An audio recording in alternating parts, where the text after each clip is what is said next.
Oh no, I did the wrong intro. Okay, this one's wrong too. How's it going? Welcome back to the Match Ball Kid. My name's Andre. Thanks so much for tuning in. Vincent, how's it going, man? It's the boy. How you doing? It's been a while, man. Hopefully you're doing okay. You working tonight? Nice glasses. Oh, thanks, man. Just got them last night and plus 12 to intellect, man. Let me tell you. Also, Jason, how's it going? Dropping by to say hi before sleep. Got a charity tourney this weekend. Was assigned Titan and Exile. Hey, I honestly am in Camp Exile most of the time, and Camp Titan's always been a good camp. You'll find camp. You're gonna do all right. Also, go charity and all that. You're not working tonight. Oh, sweet. Okay, that's good.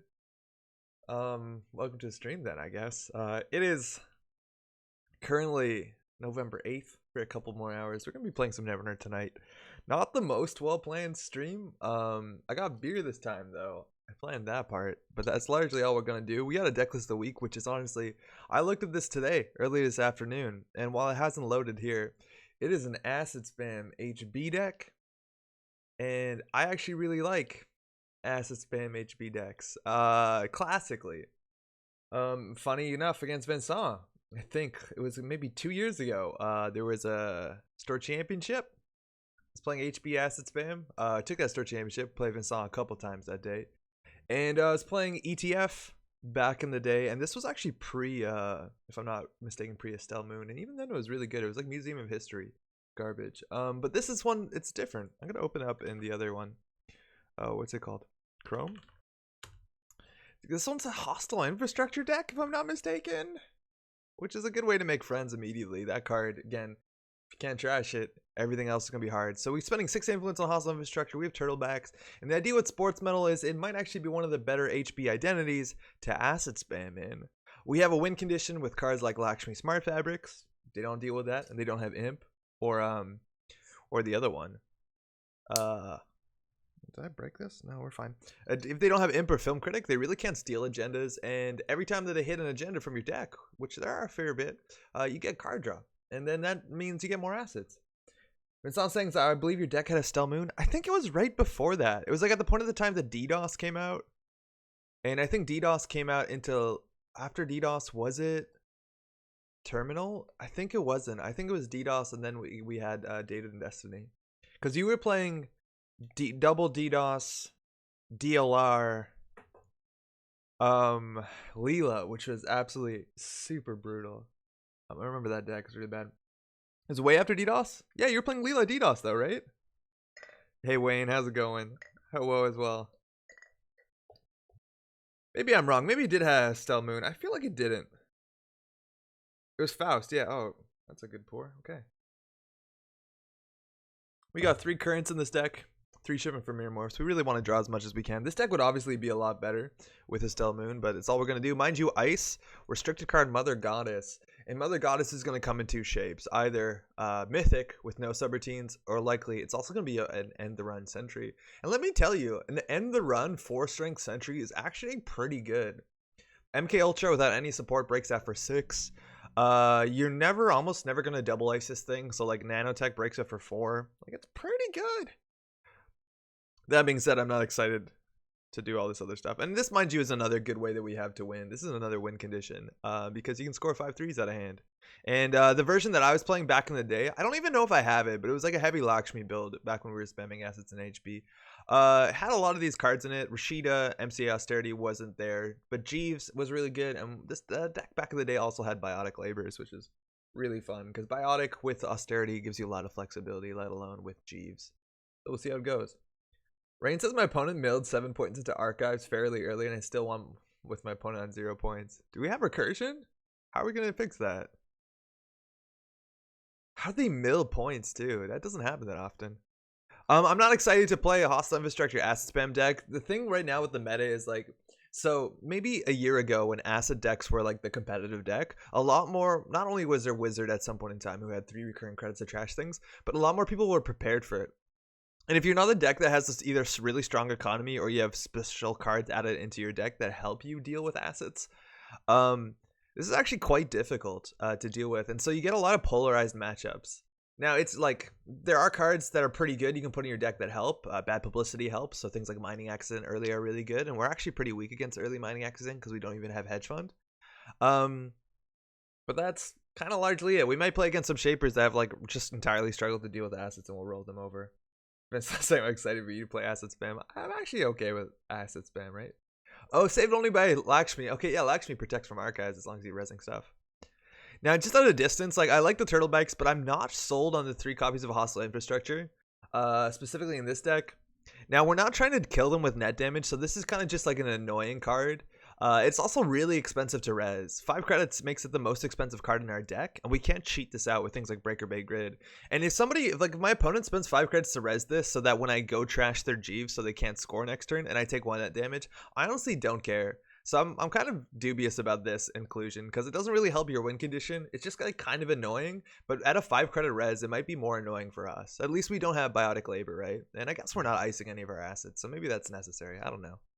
We'll find out. It sticks out really wild here because it doesn't really help your win condition unless the runner's like, oh, I can't take net damage for some reason, which it's not true. You can take as much damage as you want in this deck. It really doesn't matter. Nice glasses. Hey, thanks so much, Chris. They're new today, and I have that problem. I don't know if you've ever had glasses or received glasses after not wearing glasses for a while. When you look down, because the distance between your lens and eye is different, like it bends the world towards you, and almost fell down a couple stairs already. It's been yikes, it's been wild. But I can see again, which is really good.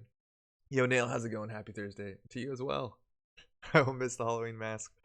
Oh, it's always next year, huh? I gotta log in. There was 20 games when I booted up JNet, so that's pretty good. More than last week. There hasn't been any really new content yet. Core set should be announced soon, the new Nisei core set. But breaking news, as of November 3rd, we have Magnum Opus cards implemented properly on JNet. A lot of those times, those cards we have been manually doing ourselves. It's really cool that they've been implemented, as well as the Nisei Comprehensive Rules update. So that doesn't mean too much, I really think. I think it just deals with like pad tap and some other minor stuff. Taking the specs for Harry Potter. How's it going, Apathy? Thank you. Hopefully you're doing well. Thanks for dropping by. Eh? Hostiles could easily be something like DBS or commercial bankers. Yeah, you know what? Like in the version Rain that I ran of this sort of HB asset spam back in the day, it ran 3 DBS. And the thing is, like, DBS is so incredibly valuable with cards like Lakshmi, because Lakshmi is only good if you can filter your draw, right? So if you see a Vitruvius and you have a Vitruvius in your hand, it's perfect. It means it's perfectly safe. So I like that as much. Now, DBS is only 3 influence. You're saying stuff like a commercial bankers group, which is another option. I honestly don't even think commercial bankers group is a good fit in this deck because you don't actually need the money that much. Again, many of our cards are expensive. We're not biotic laboring out. Very few cards in our deck are expensive besides specifically the hostile. So we can't even leverage the money that well. And we can't protect that card. So they could just go pay 2 credits to trash it. I don't know. Where'd you get the glasses? Optique de Plateau. Just by like the what's it called, the Montreal metro station. They're just Ray-Bans though, so you can probably get these anywhere. They did an eye exam though, and the doctor was just like the best. She was great. You see, I poured peroxide in my eye the other week, and she looked at it and she's like, "No, you're fine. Just stop fucking up." What do they call this? 3-peat. Okay. Sports medal. Yeah, cool. Man, this deck makes me miss a Stell Moon. How's it going, Brick? Yeah, Stell Moon is exactly what this archetype needs. It's perfect with Lakshmi. If we're running a Stell Moon, there's a chance we'd be running more successful field tests. Those combo really well. But also, we got to understand, Tour Guide gets really good, and there's not a lot of really good answers to Tool Guide in the game, let alone in the meta. I said that in the wrong order, but the idea comes through, huh? Put together a Mati deck and got my clock cleaned. Clearly, I have some learning to do. Nail, you want to throw up a deck list? I'm not a really good Mati player, or at least a practice Mati player, but we'll talk about it if you want. Mati is fun. Cheers. We got beer again. Today we're drinking Bière Blanche, Les Nord No L'Agent. It's called Uapisca. And it's from somewhere around here, most likely. From a place called Bécomu, Côte Nord, Quebec. Well played, Quebec. The best answer to Tour Guide is trashing the assets with your bad pub. Yeah, like Valencia is probably a really hard matchup. Again, bad pub goes so far when they can trash one thing one turn. That's nuts. Mind you, Big Unit 3000 is playing a Wayland deck. I think we're going to try that deck later today, if that's the one I was looking at. We're going to play it just a bit after. Yeah, because I want to try this one. We're going to play that a bit after the deck list of the week, and then we're going to go build some Glacier. But yeah, without gamble, we're going to want to make sure that we have more than 5 credits in our card pool and our credit pool before, so we don't get mining accident against many Anarchs, and that's largely all we can do. Ochikun, how's it going? Nice new glasses. Thank you. How are you doing? It's good to be able to see well again. I can actually read numbers and stuff. Matchup all day. How's it going, Giles? If I say it quickly, I don't have to figure out whether I messed it up or not. Giles? Yeah, I think that's right. How you doing? See, actually, like a lot of names here, like the Big Boy, Big Unit. They're pretty well-known Netrunner players. I recognize a lot of these names. It's really cool because you still see, if you go on like our Netrunner, there's still like a lot of people making like, hey, I'm new to the game posts. Also, like Patrick was saying, at Shucks, which was the Shut Up and Sit Down Expo a couple weeks ago now, they did there was like a thing. They had like not a workshop, but like you go to a hall and people talk, and they were talking about Netrunner. I think it was Terminal 7 who was doing it, and they were just inundated with people. Like, I think what's his name was saying, of course, at least according to Pat, right? Quinton Smith was saying like, hey, so like I don't play Netrunner anymore, and you know, he made an article about why he stopped playing a while ago, in fact.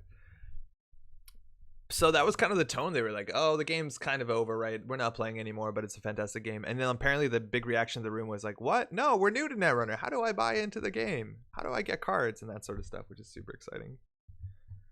Sorry, I'm going to fuck with the mic right now, which might be loud, but I did some work on the microphone, so it should sound cleaner than it used to. Also nailed it. Man, fucking tastic, Giles. Feels good, man.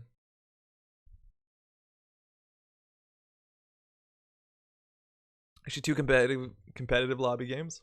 It's pretty cool. Very varied meta right there. And we're just gonna sit tight, I guess, for a bit. This is top tier radio content. So what else do we want to do today? I do want to play this outfit deck. It didn't load, so we'll keep that surprise ruminating. But on top of that, after that, the new cards are successfully implemented. Embolus, I'm kind of fascinated to try it. It's basically replicating perfection, the upgrade. And I feel like we can play that and border control and play like Wayland Blue Sun Glacier, considering it looks like Blue Sun might be making it into the new core set 3.0, excuse me. If you were following the Nisei rotated card pool, you respect that, I suppose. Which seems kind of fun. Border control seems really good in any Glacier deck. You get a lot of cards on the table. Embolus is actually seems reasonable in Blue Sun. You generally have the money to pay for that card. It seems pretty expensive. On top of that, you can make it actually really difficult to make successful runs when you can afford big ass, really punishing ice on every server, which is kind of what that card needs. So we'll see how it goes. Yo, Outage, how's it going, man? How you doing? Welcome to the stream. We just started. We're waiting for a game. Looks like we may just have one.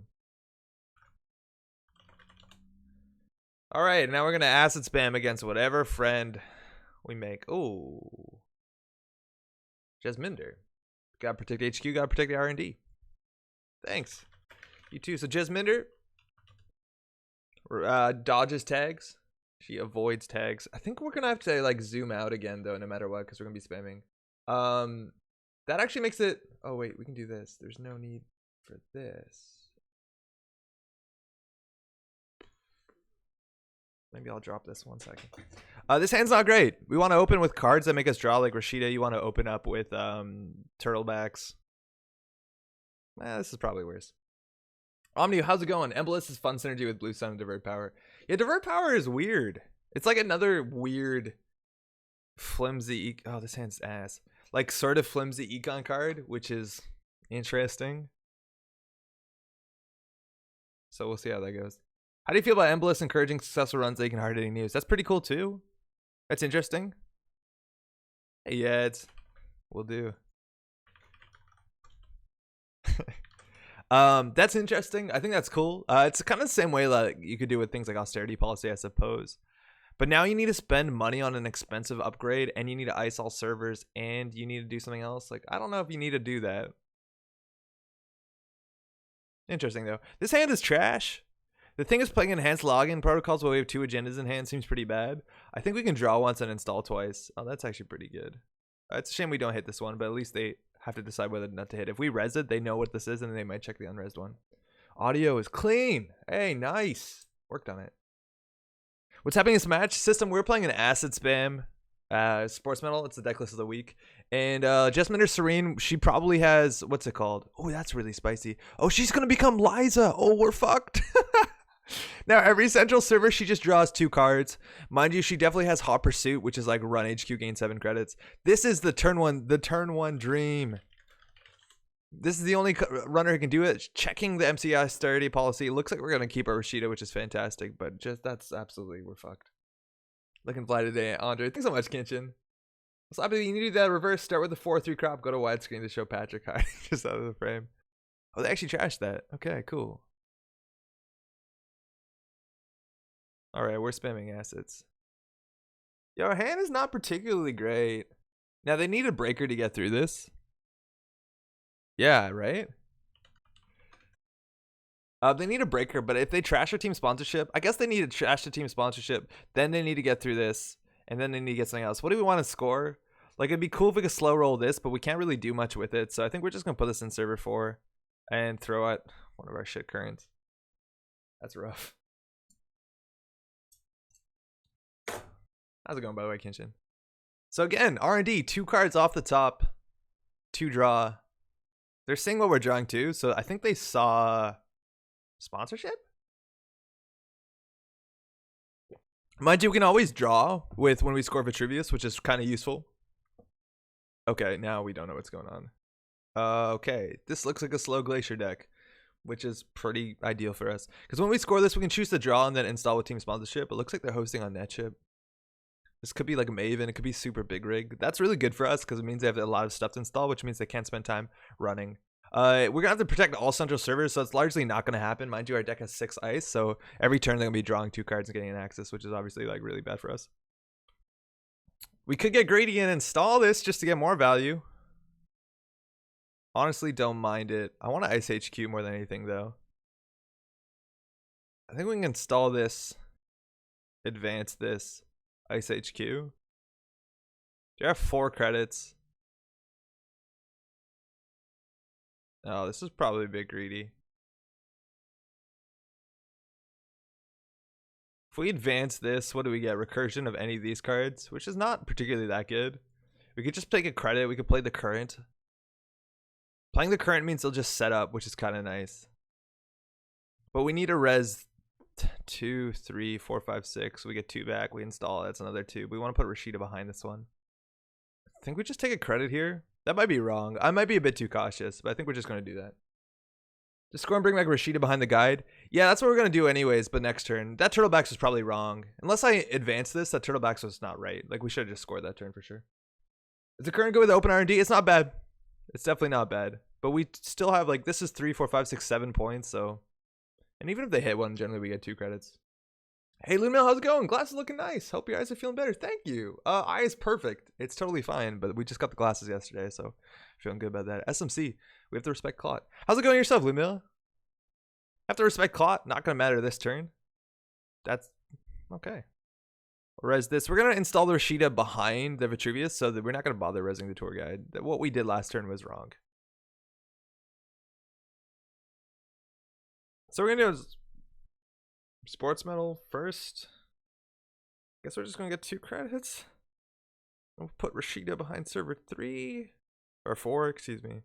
We're just going to res it so that we don't get tricked by any of the weird exposed cards, anything like that. Mind you, they're spending a bunch of influence on this sort of package like automation. That's the worst one. So they're probably also playing Deuces Wild and build script. So that's a lot of influence gone. I think we want to play the current just about now. And we're going to have a lot of cards in hand too. So hopefully... Ooh. That's spicy. Okay. Alright. Not bad. Spend a day working, drawing, and painting with my partner, now laying in bed waiting to be whisked away by a sleeping pill. That sounds pretty ideal, honestly. Hey, well played. Oh, fuck! 5 cards off the top saw nothing. That means we're going to only draw acid values. The shipment for Mirrormorph Valley is going to be nuts. This also might tell them that we have points in hand, so they might want to come here. That was really, really good. Oh, man. Click for credit. So we are off to our races. We're just drawing all this stuff. Oh, this is going to be... Fuck me, that's good. Okay. Well, we broke R&D luck. So we're gonna go ahead and install a lot of things. This is a good one, so get a credit for that, get a credit for that, get a credit for that. Seems okay. Another Lakshmi is pretty good. It's not unique and they have to deal with it, and this is the point where we zoom out, which is good because that means more camera space, right? So I think we want to I don't think we can ice this up. Obviously we can't, we don't have ice, so I want to ice this up. Jeeves won't fire. We can also hit this because they have to deal with it, which would be pretty good. But then we'll res the Lakshmi first. So we'll res Lakshmi. We'll hit the austerity. We'll click the austerity. And then we'll play the current. So now it's really hard for them to run. Great. Sorry everything's so small, but we really don't have a choice. And again, they can run R&D for 2 clicks, draw 2 cards, and get an access. That's still pretty much over curve. And they have to start dealing with this stuff. Again, we're not icing this, but again, we can't. So here they're spending 2 clicks, and they're going to be at 8 cards. They're going to throw something out. And I think they saw that last card, if I'm not mistaken, because we drew 4 last turn. So that wasn't even a new card. Throwing out an SMC. Looks like, oh, remember, oh, wow, a Brahmin. So they're playing deep data mining, which we don't have a current or a counter to, besides like a tour guide or something really mean. If they're on like Brahmin, Brahmin actually deals with tour guide relatively well. Nothing really to res here. We have a tech startup, which is particularly nice. I think we actually, well, we want to hit this. I think the tech startup is definitely worth installing. I think we install the tech startup, we hit this, and then we just can't Jeeves this turn. That's the only issue. Yeah, okay. And we don't have doubles in our hand. If we had doubles, we could install advance, and it would be safe if we had another copy of this. Again, Daily Business Show is really strong in this sort of archetype. So now they have 2 things they need to deal with. I think we're just going to credit. We also could consider drawing here. We're going to need at least 4, 5, 6 credits. Drawing here probably isn't wrong. But it's too late in the turn to me to feel good about that. Because we call ourselves out for that sort of shit. Process automation. Gamble. They're back into it. They can't interact with us this turn though. So this is going to fire. This gets us another credit when we install with turtlebacks. And now we can decide what we want here. If we want to be really mean, you can do double team sponsorship. That's really, really mean. Again, the hostile infrastructure doesn't even look that good. It's just way too expensive. I don't understand it. What's a card in server 6? This one? It's Lakshmi Smart Fabrics. It lets us protect agendas as long as we show another copy in our hand when they try and access it. They can't steal for the rest of the turn. Super strong card. Really good counter to, what's it called? Gang Sign, if that's something you're worried about. I think we're actually going to go for the sponsorship. I'm going to put it into a new remote. This gets us credit. Draw off the top is another Lakshmi. Okay, so if I'm not mistaken, we can use this, right? Because we can click this to put a power counter on it. Then I don't remember how this works.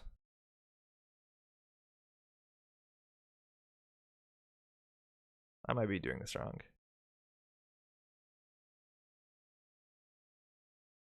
No, this is good. So here we're gonna draw 2 cards first. So we want to do our trigger. So first we're gonna do sports metal to draw 2 cards. Because now we can install all this shit. So this isn't a new remote, that gives us credit. This is a new remote, that gives us credit. This is a new remote, that gives us a credit. This is a new remote, that gives us credit. We can actually just fucking install the Kawa project as far as I care. I feel like we don't need to. If we had another copy in our hand, it's super safe. The thing is on the table, we can't even do anything with it anyway, so it's fine. That's fine. Then we find a sponsorship. So put a Rashida. I I guess behind the tour guide. Draw would be really good here. And then we'll put a startup. Actually, no, an austerity is probably better. That's a way that we can score. And that's another credit. We have a click left. So they'll have 2 clicks on their next turn. Enjoy that. So yeah, they have a 2-click turn and toss them 2 clicks to run. So we actually could have safely installed the Kawa project. We need a biotic to score that off the table though. And they trashed an assembly line. Okay, so is there anything we need to res here? It honestly is probably worth resing all the Lakshmis just because they trash one. We have other ones resed, so I don't think we actually need that much money. We could consider resing this too. Because now everything gets countered when you res stuff. So we're just looking for duplicate cards, and we found none so far. So here we can do a triple install, which lets us install another card. We definitely wanted a card in there, so I think we're just gonna be like the most fucking obnoxious. Holy shit, this is rough. And now we have a click left because of Jeeves. Oh yeah, I forgot we have this. We'll definitely hit this. Is this small enough for anyone yet? Wait, why do they have 2 clicks? Diesel. Okay, no, it's fine. All right, Poncha Tantra. Wow. Okay, so that means that they're playing sharpshooter or whatever works with this still. I don't remember. Okay, if we just top deck an agenda, it'd be good. Not exactly the one we wanted, but not bad. Make cam bigger. Okay, yeah, we got it. Oh, by the way, my internet's been really bad this last week, so if the stream shuts down, it'll be back up in like 10 minutes, and I apologize for that, but that's the truth of the matter here. So we could actually, fuck it, let's just do it.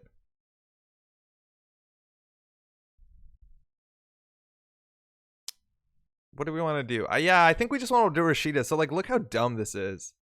Force the runner to lose it. So they have 3 clicks next turn. We're gonna fire this. We're gonna install this in server 4. We actually should have installed it in another server so this would fire, but whatever, it's fine. Yeah, we technically did fuck that up. We're gonna do advance. Is anyone having fun yet?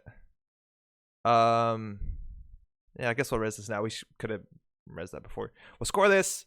I think we actually want to draw here because we're gonna get a lot of money off of everything. So this gives us money. Sportsmental will draw 2. Still no targets. Team sponsorship. We'll install the Rashida.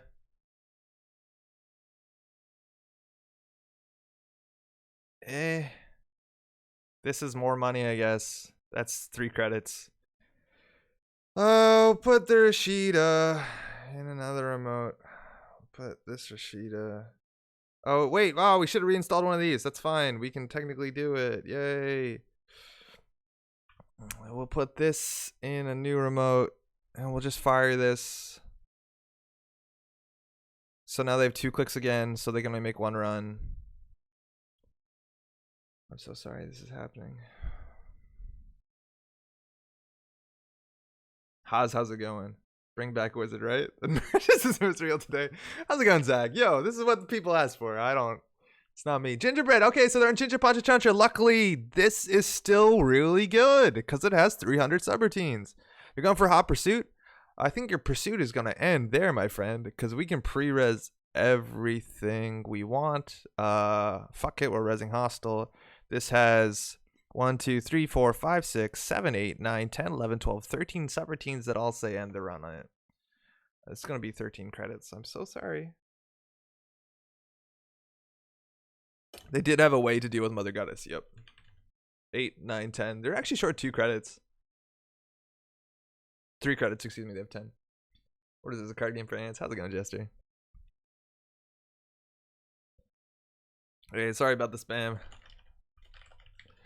Thanks of the week. I don't have a choice. All right. So, cool things we can do here. We can fire all the Rashidas. So we're going to install a Rashida for 3 credits.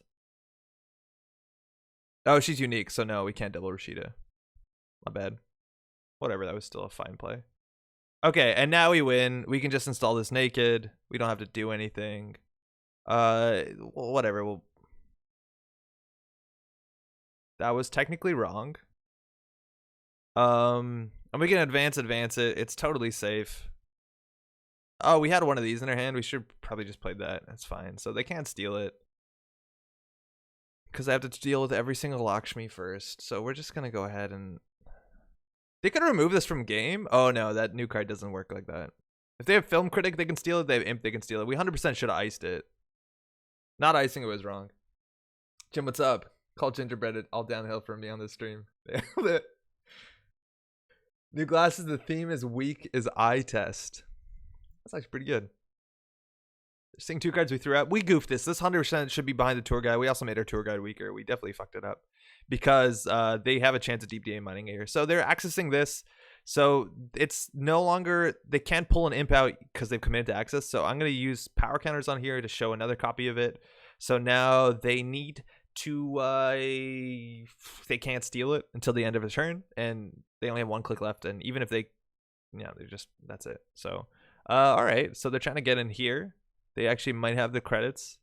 We're going to res this. And mind you, if there's another Akawa on top of the deck, well, they can't steal it, but it also protects that. So they have a chance of here stealing 1 agenda.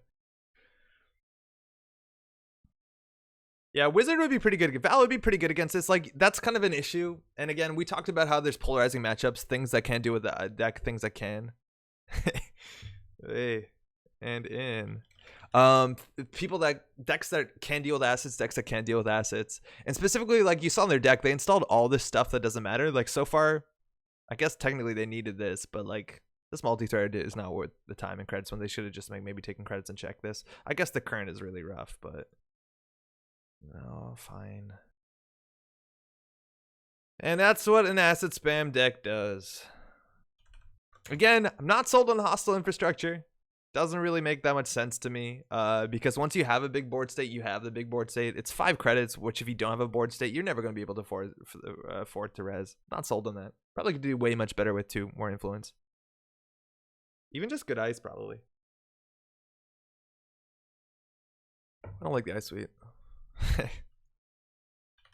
Thanks. Once again, sorry for the spam.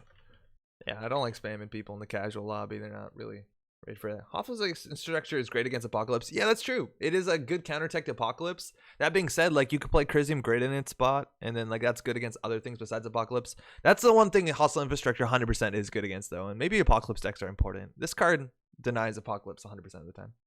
You can also run Architect though, which is pretty mediocre against Apocalypse. Would be a pretty good fit for this deck. It's a wild face check. Other options for this deck, and on top of that, Gatekeeper is pretty good. That's a good card. Gatekeeper is pretty cool. It helps you draw early, and then it's a good it's like actually a 6 strength end the run when you're trying to score in a remote. That's pretty nice too. Yo, pop up. How's it going? Maybe Hostile works if you're playing a Jinteki Alliance card. You could maybe consider. It's not the worst, but you could consider Ramen Rai. Ramen Rai is not the worst, especially when you have key assets. Some that are better than others. A lot of them are unique, so even if you draw your extra ones, it's not pretty that good. That's largely what it is. Curious to see whether Nisei is bringing back old IDs. There's a bunch that are before my time.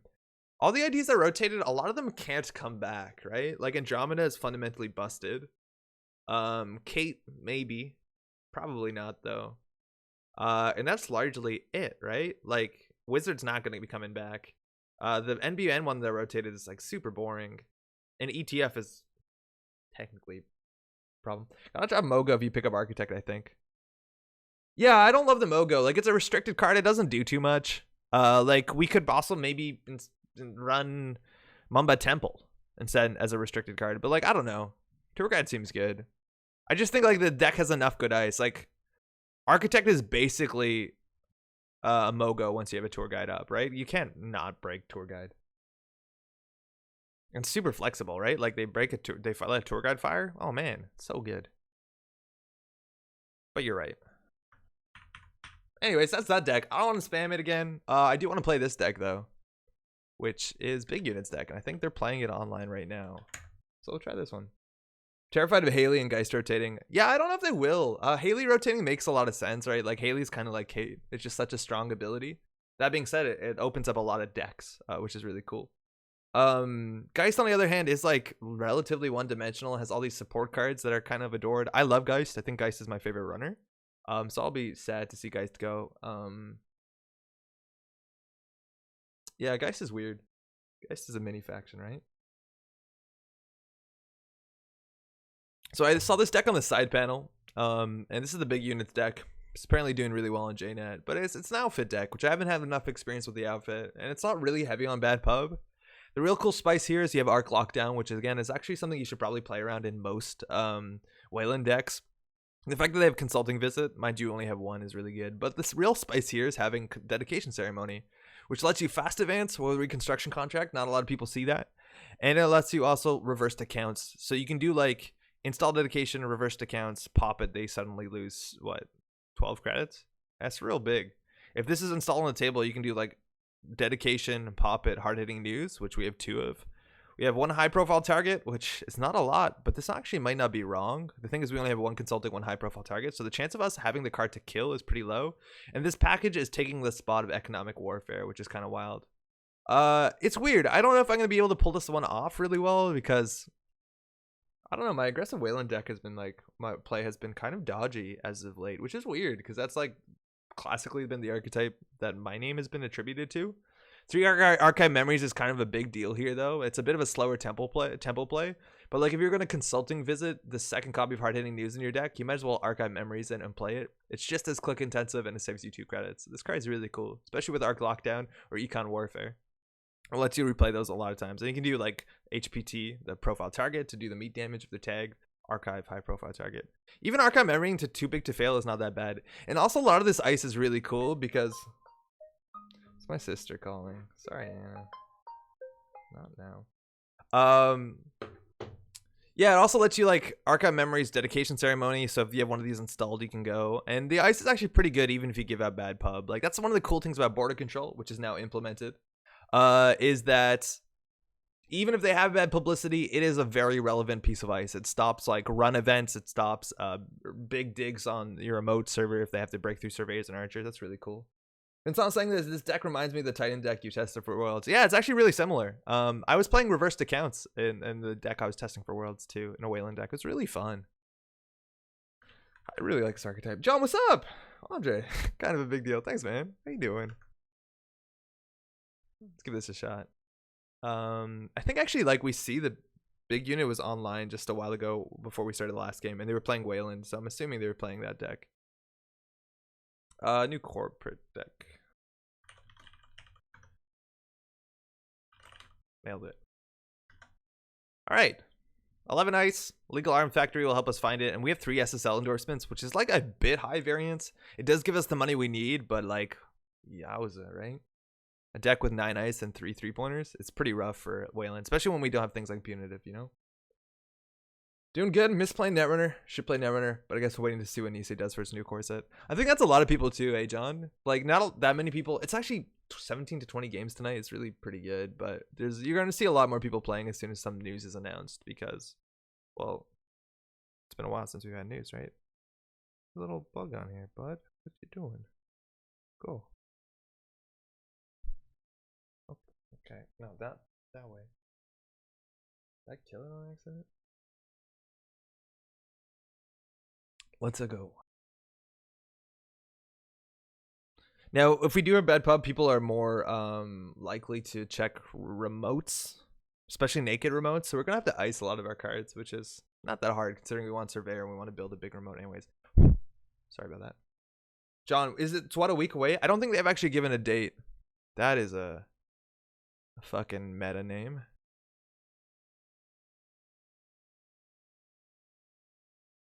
So we can score a 3-2 out of hand. Hey, thanks, you too. It's almost a Bob Ross moment. Oh man, I wrote garbage. I thought they said November 16th. Oh shit, I didn't know that they had a date. That'd be good to know. It's also my sister's birthday. She just called. So no joke, we can start the turn by putting them down to 0 credits. I think that's funny. There's a lot of different good max decks. Some are running indexing, some are running deep data mining, some are running Maw. But no matter what, they're probably on patchwork, which means they probably have a really strong economy. So I value this combination really well. A lot. Yo, can you just go away now? Just like, let's go somewhere else. We could put this down early. If they trash it, it's 4 credits, which if they don't trash it, right, we can score like a really big Atlas. That being said, this would be our turn. So we have 1 click left. I think we might want to draw. Okay.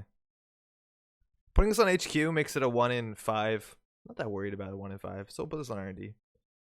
So like if they don't deal with this, that's pretty expensive. We can just dedicate out and get an Alice with a bunch of tokens on it. Nisei is not official, but since it's not FFG endorsed. Wayfair, how's it going?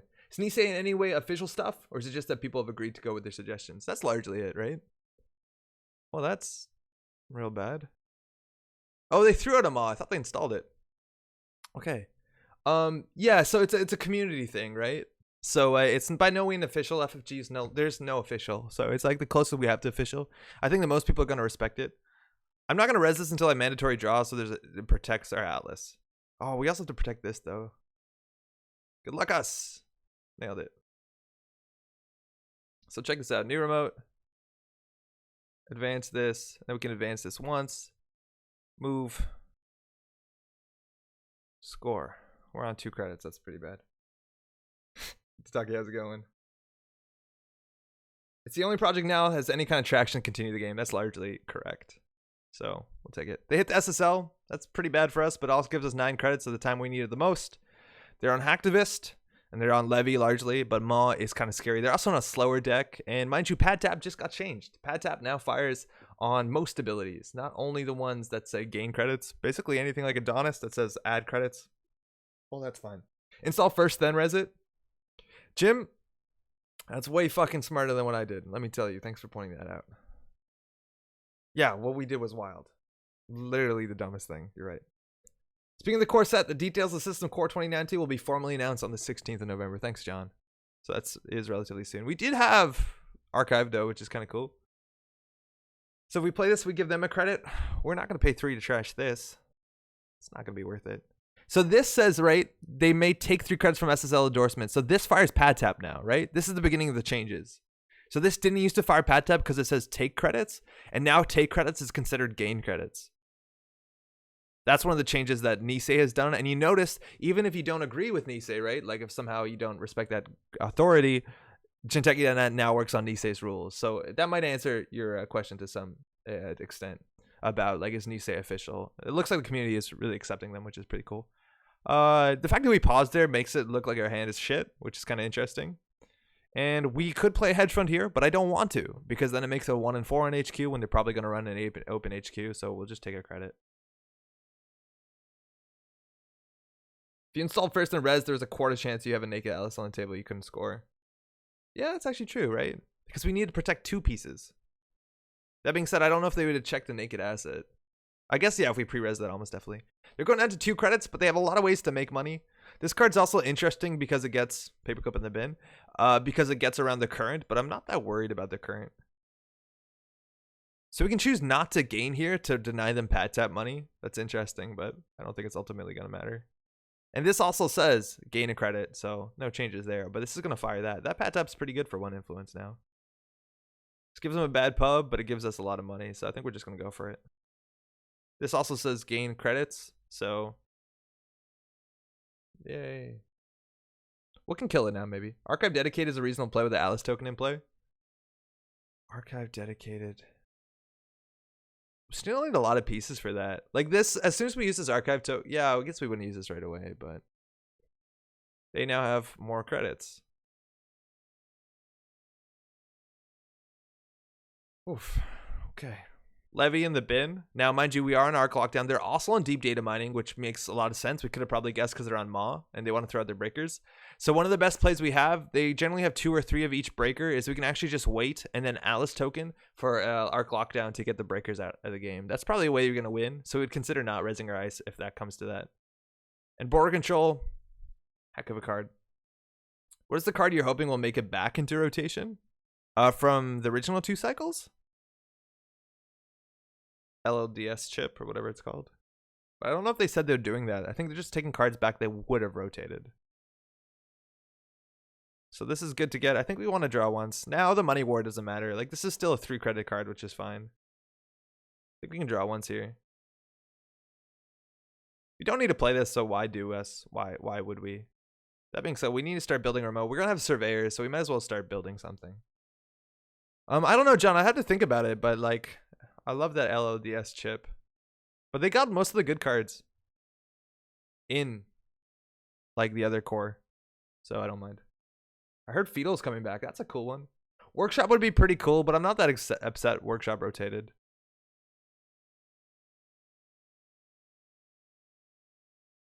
Like it's I don't like Workshop stim hack decks. I think they're super one-dimensional and very hard to beat if you're just playing like an honest Glacier deck, for whatever you want to consider what the word honest to mean.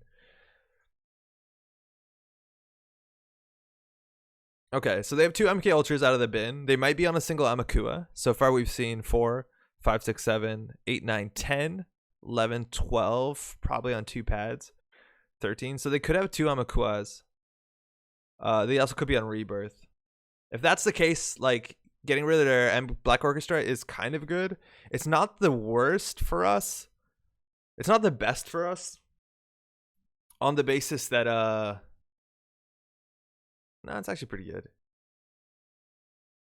I don't like Deus Ex at all. Oh, they're bringing back Caddy Jones. Yeah, Caddy Jones is cool.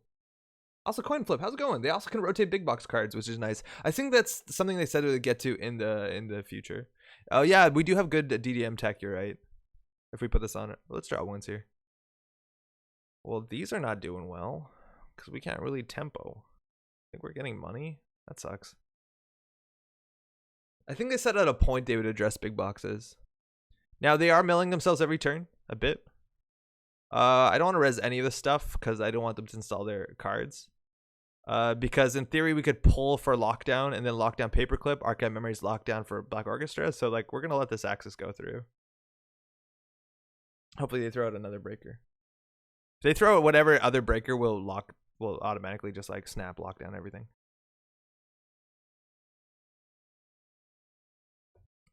Wayfair, what's up? Are they going to come up with new cards? They are. Definitely they are.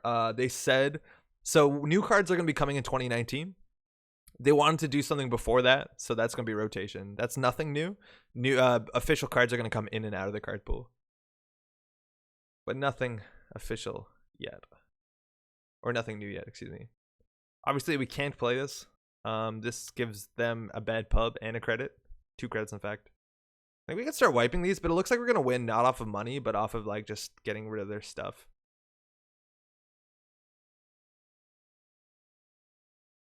Yikes. Sam, what's up? How do you print the new cards, or would it be just online? So it looks like they're gonna be providing PDFs. If you print them yourself. It's just print and play. What I would maybe recommend, you just let this go through, is going to cards like Print Card. What's it called? Print Cards. This is a website that I know a lot of people use, so I haven't used it myself. Print Playing Cards, I think. But it basically, especially if you have like a meta of people, some friends, you can send in your custom art, make playing cards, maybe that's it. And then you can print out a whole bunch of them. And this is pretty cheap, depending on how many people you have.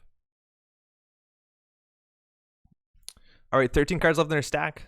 If we draw agendas, it's really hard to use them. Again, I don't want to res a border control. Let them install their paperclip, which is really bad for us. Make playing cards, thank you, yeah. Man, this Illegal Arms Factory's been sitting for a while. I don't want to res it. It gives some pad tab money. And we'll flood. Like, if we don't draw, if they don't get rid of a breaker, we're going to flood before them. That being said, they just lost their MK Ultra. So that's 2 Ultras. Yeah, I think we're going to go for this next turn. But yeah, Sam, you just print them out yourself. You can make proxies on paper. You can play online. So, there are many ways to do it. Been clicking to draw for 3 turns. Yeah, but I need to overinstall on this. Where are the agendas, everyone asks. Proxies are allowed at tournaments. You can just print them at home and sleeve them. That's exactly the point. All right, so we're going to use this. We're going to get an arc lockdown. We're going to arc lock down whatever they have the most of. So it looks like they have 2 Black Orchestras. We're going to archive memories for arc lockdown. And we're going to arc lock down 2 McUltras. Now, the cool thing is, even if they have Amakua, we can triple advance the Hortum out of range, so they can't break it with an AI. So they have to Femme Fatale it if they have that in their deck. This also scares them to some extent. They might not know we have the second MK Ultra. Oh, they had the second paperclip too. So I'm going to res this Hortum, which is going to give us a credit, which gives them a credit. It gives them 2 credits, in fact. That's fucking brutal. Pat Tab's the first of a turn, yeah. Also, Zero, how's it going? Sounds like a win con to me. We're going to lock him out. That's basically how we win this one. We have 1 arc lockdown and 3 archives, so we can probably keep them out. They have 2 paper clips in the bin too, so we're gonna lock that out. Street Peddler's really risky. Like if they have 3 events on here, it's really scary. Let alone we could in theory have best defense. But now everything is in their hand or not in their hand. Like we're gonna lock these out, and then that might just be the game. We have to respect DDoS, so we want to double ice everything, but like we're just gonna do this. Arc lockdown for paperclip, and I think that's all the breakers that they have. So that might be every single breaker. Now we don't know, out of all these cards, we don't know 8 of them. I'm pretty sure one of them is a deep data mining. Pretty sure there has to be another levy. So that's, you know. Oh no, they can't. I think it's only one of these. 4, 5, 6, 7, 8, 9, 10. This is 11, 12. Yeah, it's going to be really bad. Now lockdown on levy. Kevin, how's it going? I don't care to, just because even if they levy, it doesn't do anything. I'd rather get the paper clips out, right? Because they have another levy in hand, so getting rid of this one doesn't matter. They definitely are running 2 levies, so like, honestly, don't care. If there's 2 levies in the heap, we definitely consider it. But like, with drip economy, like we can trash the pad tabs, but with just drip economy and breakers, they don't need the levy. Border control should have a forfeit agenda cost. Change my mind and it'd be unplayable. All right, so they just got the last pad tab down. So I'm glad we don't have these rezzed. So it looks like their hand is levy. And if they have an Amakua, I really doubt they do. I just can't tell what the rest of their influence is. Maybe they have another DDM in hand. 4, 8, 9, 10, 11, 12, 13, 14, 15, 16, 17. No. So what is it? 2 levies is 6. 7, 8, 9 on the table. 10, 11, 12, 13. There's 2 agenda, 2 points. I can't tell what they are. Okay, well, that goes in the remote.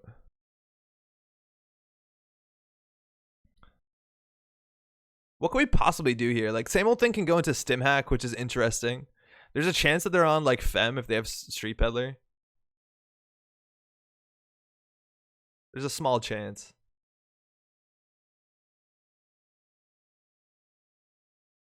If we advance, this doesn't really help us next turn. If we draw an agenda, though, it's awkward. We probably are going to draw an agenda after this one. So we'll advance this one, I guess. Beautiful in a way. That's a pretty cool conclusion to LCG. Yeah, totally right. Oh, fuck me. Never mind. All right. Oh, cool. So we could have triple advanced this if we want to be really safe. We can still dedicate that next turn. We can like archive dedicate. You can only dedicate up a face-up card though, so we couldn't do that prior. So they can break this. They're going to give us a credit and give them 2 credits, so that's pretty good. Now we could end the run with border control after they break it, which means they could still get back in. Now the levy is actually impactful. Okay, so we res this. They can break it, which puts 1 token, but then they can run through it again. So there's really no point doing this. We'll just still res it anyway, so they have to break it. Yeah, that overmind got us. We just triple advance this, and I don't think they can get in. We have to triple advance both of these. But they're on 6 points, which is terrifying. Now, we don't have to fire this ability. We can fire it as late into the step as we want in the run, so 4.3. So they have to break it, and we can still fire it after the axis. They do have tech. I don't think this is bad tech. All right, we're going to get 2 credits, which doesn't matter. Pat Tap fires once. 3 credits, mind you, when they let the Horton fire. They can have it. It's fine. If this is overmind, this is more taxing in the long run, at least. Now, they have 1 good run on here, but luckily we have 2 end run subroutines, so. This is also wild. Like, deep. Why? Man, this is totally last ditch effort now, because now they can just let this fire, right? All right, so we gain 2 credits, end the run. It's a good card. Okay, so now we have. That was the same old thing. Okay, so they're looking to close the game. Makes sense. Okay, so I think we just triple advance this like the old-fashioned way. Because we're in no rush. We can always still like archive memories for what's it called? For dedication, dedicate this and jam an agenda if we draw it. Overmind has 1 left? Yeah, it does, because they broke 1 subroutine on each of these and they didn't break this. They can get in? Yeah, they can. Well, border control trashes itself, right? So it only has 1 end run subroutine here. So with 1 token, they could run through it, because this trashes itself, right? So then they don't have to deal with 1 end run. All right, they levied. So The Maw is coming down. That's their win con. So we just have to make sure we don't draw a lot quickly. We obviously want to keep a hold onto our spicy tech, the Surveyor. And these are now a fucking liability. This is maybe was a mistake. Give us an agenda. No. Okay. So how do we figure this out?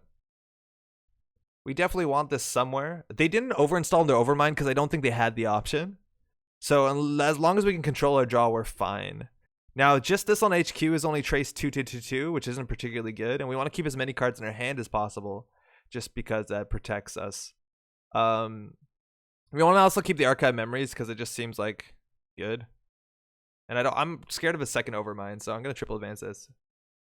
We can still lose, right? Because they're on 6 points.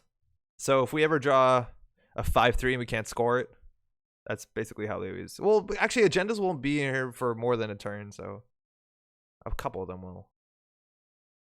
Lost the HHN. Well, lost our archives, I mean, sorry. Yeah, triple advance this and jam everything. I think that's right.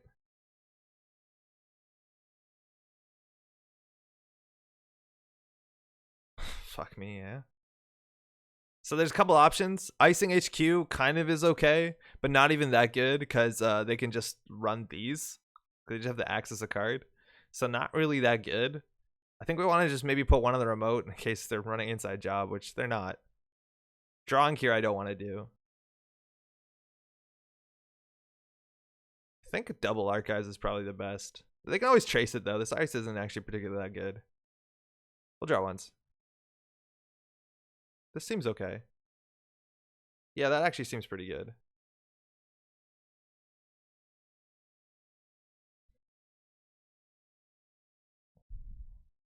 They can still DDoS this. Maybe they have one DDoS. There's no way to pre-res it, so what can we do? Doesn't matter they have infinite money if they don't have breakers. That's the most important thing. Man, lockout deck. Flexible, win condition, Wayland. That's what the big W stands for. Flexible win condition. They should have chosen NF.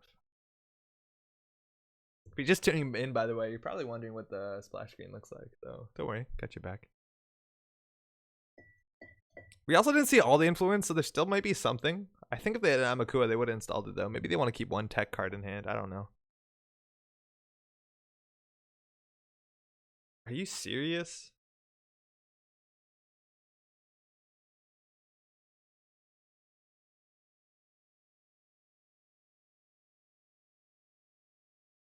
I don't know what to do. Win soon?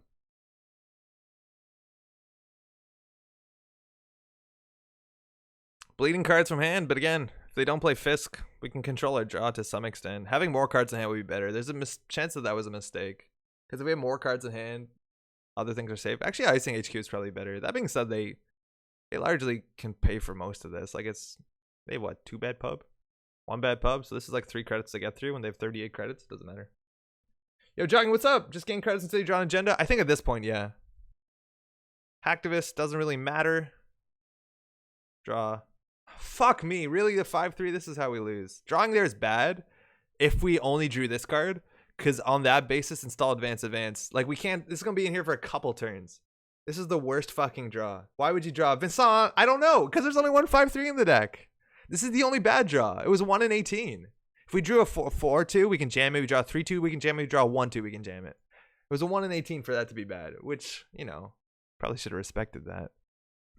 But now if we top deck an agenda, we lose. Oh, those all had trash costs too. That's real bad. Okay, we're fine.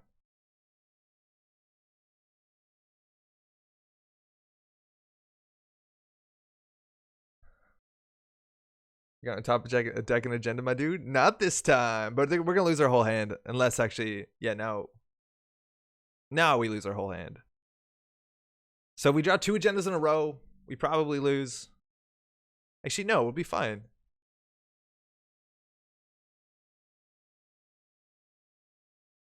Do we draw advance? I mean, draw install? Yeah. We don't draw again, obviously.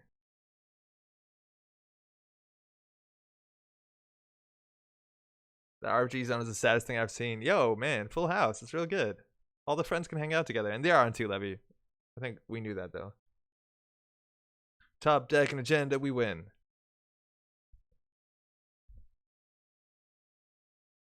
Never punished feels bad. Yeah, tell me about it. I'll take that. That's interesting. Draw once. Fuck me. Well, this is legit end to run, which seems actually pretty useful. We could have drawn again there.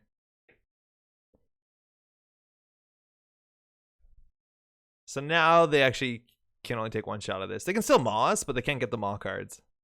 That being said, also they fire the condition on this, they make more money than us. It's like clicking for 3. Oh, they're going for it. Do they have another Overmind? Okay. GG. Aye. They're out. They're out of cards. Well, you pulled it off. I just want to say, wow, actually we didn't click that for that many credits. That's wild. That's what the stats look like. Thanks for the video. Oh, hey, cheers. Sorry for the lockout. That was the only option, I think. I gotta stop apologizing for the game of Netrunner I'm playing. Sams, how's it going? Are you gonna review the Nisei cards as they come out? Hell yeah! Your videos on data packs were a great resource starting out. Glad you enjoyed them. I miss making those. Probably actually could go back and do the revised core set at some point. Didn't finish all of that, but I'm super excited for that. Like the most excited. Glad that you are too. Cheers. Thanks for the game. All right, cool. Let's do another one with this, and then we'll start building our own stuff. It's only like not even 10 o'clock. It's pretty good. We'll do one more. These games should have been like twice as fast as that. The slow grind lockout when you have 12 cards left in your deck and you're not clicking to draw is pretty normal. Yo, we can play against Code Marvelous. Hey, Dan. It's Code Marvelous, if you don't know. Streams like 4 or 5 times a week at like 6:30 in the morning Eastern. Makes a lot of memes on Facebook. You might know that. All right, 419. Oh man, this hand is utter crap. This hand is a bit better. All right, 419. Exposed, doesn't matter. Early game, I don't think so. I think the Ice Suite and Wayland is so limited. Most of it says end the run that like hiding what the card is not. Oh, he disconnected. Not even that impactful. All right, so 419 probably running inside job. So I don't even love the idea of rushing behind a single against criminal. This is pretty bad.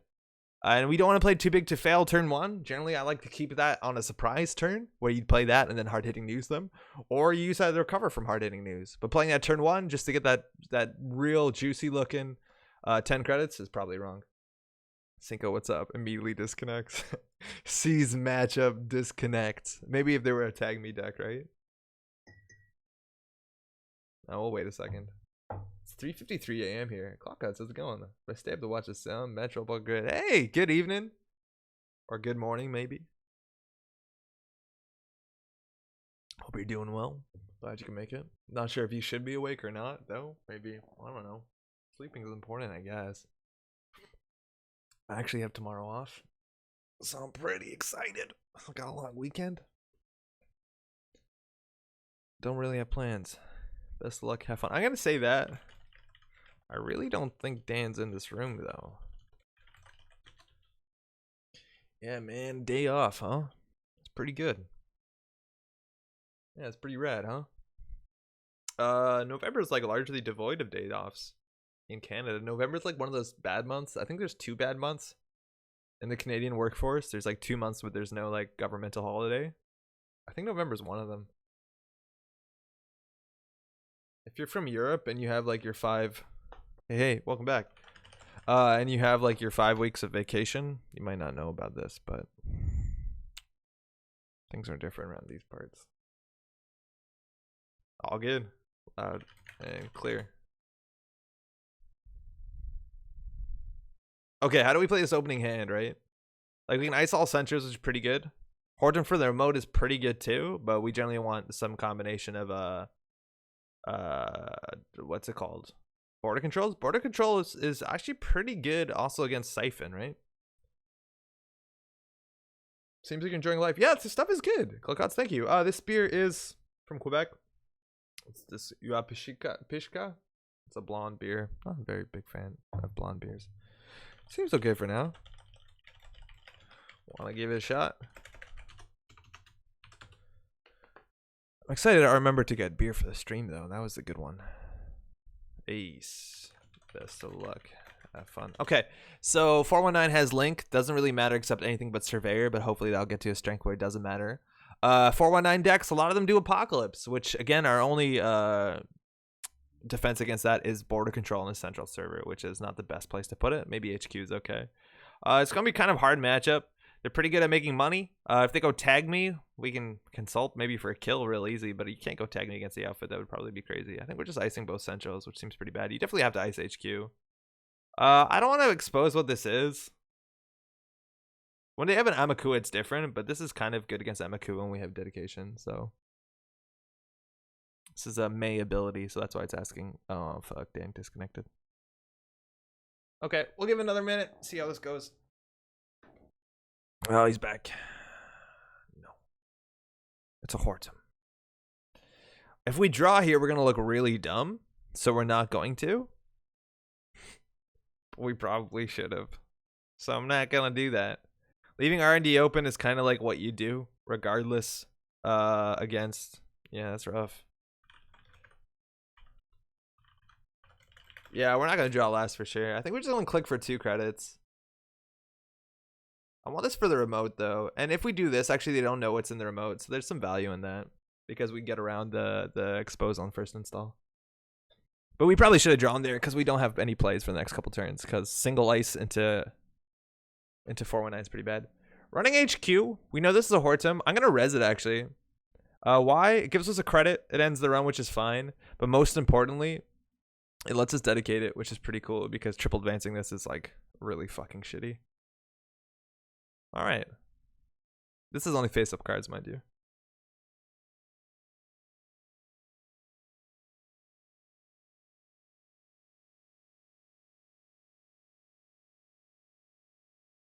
They know it's a reversed account. Let's see what that information does. Even if they inside job this, it's going to be kind of hard. That being said, this is really good. Bankroll's real strong. Now, they do have to trash this so we can scare them. Oh, they trashed that for 4. They're down to 0 credits against a Wayland deck? What are they doing? They can always pop this. I guess that's how you aggressively play around reversed accounts. That's pretty funny. This is a good recovery against reversed accounts. Okay, Archer's cool. What do we do here? But like if we have hard-hitting news, they're so fucked. Like we could do too big to fail hard-hitting news. I guess we'll draw once. This is something that we can actually win off. We just don't have enough money. I guess we do have to play the too big to fail soon.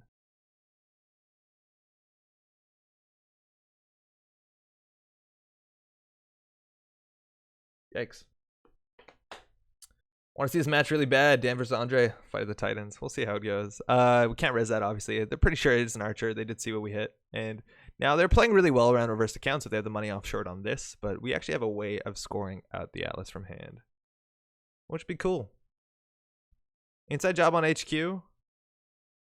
What the fuck? 1 and 5. Good for us. And again, like they're playing so hard into hard-hitting news. It's wild.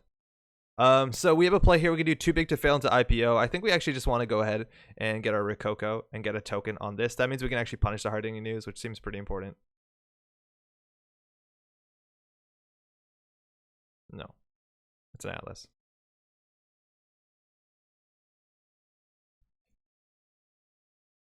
And while it looks like we don't have a lot of credits, it's actually pretty good for us because we can't be siphoned. Sure, we can't res anything, but we can always do too big to fail into hard-hitting news, which is good.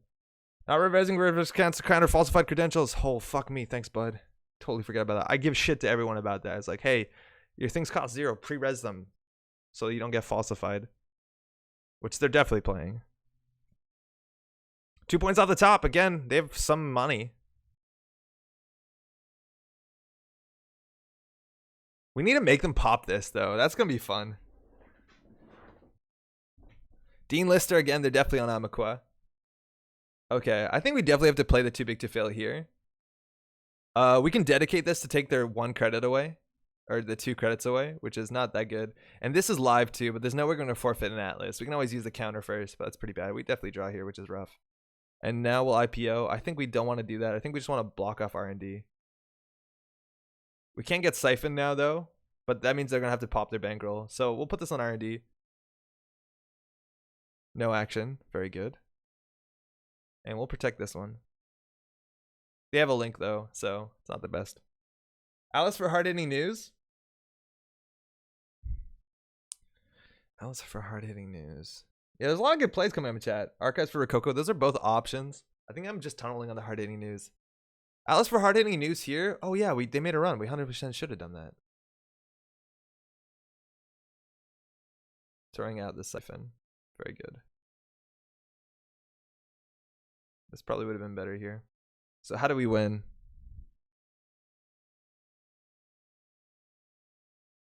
Yeah, I want to dedicate this for sure, because that means they need a passport or Amina, and they're both really expensive. If we want to Brock Archives, we can Brock the one that gives them a tag. Okay, that's going to be hard to deal with. If we use this, we can always pull it back after. They've been inside jobbing like crazy. I think we actually play the IPO. 1 and 4 is bad. Can they beat the trace? They can't fire their bankroll though. Like you can't do that mid trace. It looks like they're gonna cheat out their Amina right here. Like they're gonna play their Oh, apparently not. I just want to use the Alice token. Oh fuck, now we can't dedicate. Oh, that's actually really cool.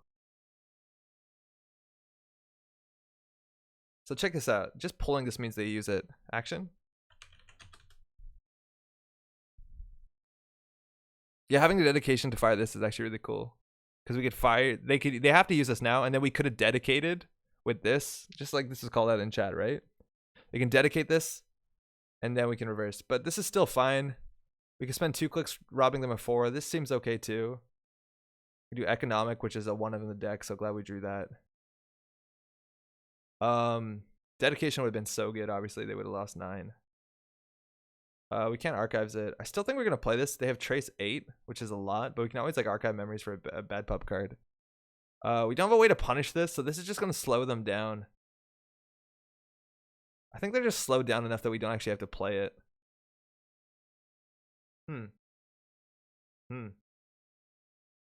So if we archive memories for this, I think that's fine. Because now this threat is real.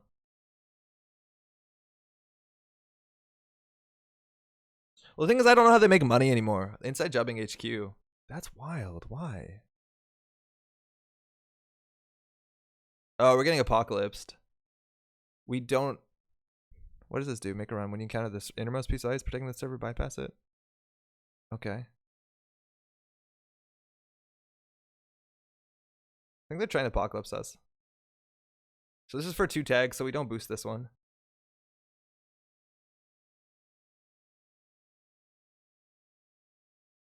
Okay, so they have 5. So we have to boost this by 2. 6. Cool. For what it's worth, they should have inside jobbed R&D because they had the chance of going over 2 ice, which it would have, while the spearfishing only goes over 1 ice too. That was backwards. They could have apocalypsed us if that's what they're going for, if they did this in the reverse order. Right? Like spearfishing is strict. Inside job is strictly better on a server with 2 ice. Because this is a chance of dealing with 2 ice. This only always deals with 1 ice. I'm not sure what they're doing there, if that was an apocalypse turn. And now they're hard-hitting used, right? This makes them lose 4 credits. Is this if able? No. So they lose 4, right? This says if able.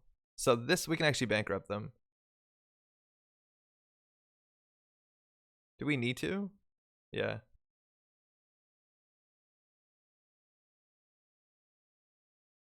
We don't have any money, but we have stuff up. Yeah, I think they goofed it. I don't know if I've said hey, Toki, so what's up? Shazner, what's up? I wouldn't wait for it. I fear that might be because of delay. Why bother with what? So now I have no credits. They have 6 tags. They already had 2 tags, mind you. I didn't realize that. We're not going to trash Dean Lister because the Amakua doesn't do that much, I guess.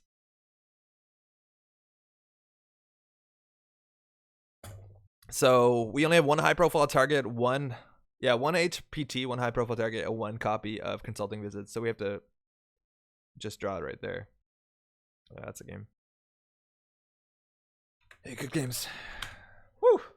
IJ, def better for sure. With 2 unres dice. Yeah, I think they did that backwards. Zach, what's up? Also seemed like they should have ran R&D before HQ on the turn. Yeah, totally. I think they did right.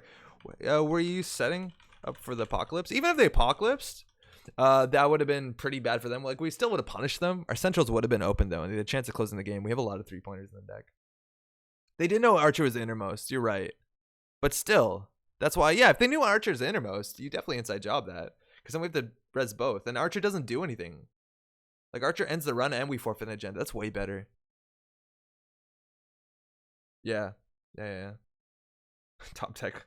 Monk ass. Yeah, okay. Yeah, well, they could have apocalypsed. They would still be in a really bad spot, but they had a better chance of closing the game out, obviously. Eater. Oh, we have the Eater tech there. All right, let's build a deck. Grim, what's up? Streamer v streamer. Yeah, there's 2 top decks in our deck. We have 1 high profile target, 1 consulting visit, and we're really good at this game. So as long as we know what we're trying to draw, which is like half the battle, we can win. So that's probably fine. This camera seems a bit crooked, no? Did that make it worse? I don't think I did anything. It is a bit crooked. That line on the floor is like Dutch angled. That's not good. Okay, so you're probably wondering like what the splash screen is looking like. That's pretty good, right? IJ R&D also lets them just avoid any encounters. It's not like they have to continue if you res out or ice. Yeah, that's pretty good. Dan v Dan v Dan v Dan v Dan v Dan. All the Dans. Dutch angle is good, man. This is very enlightened. It's an artistic.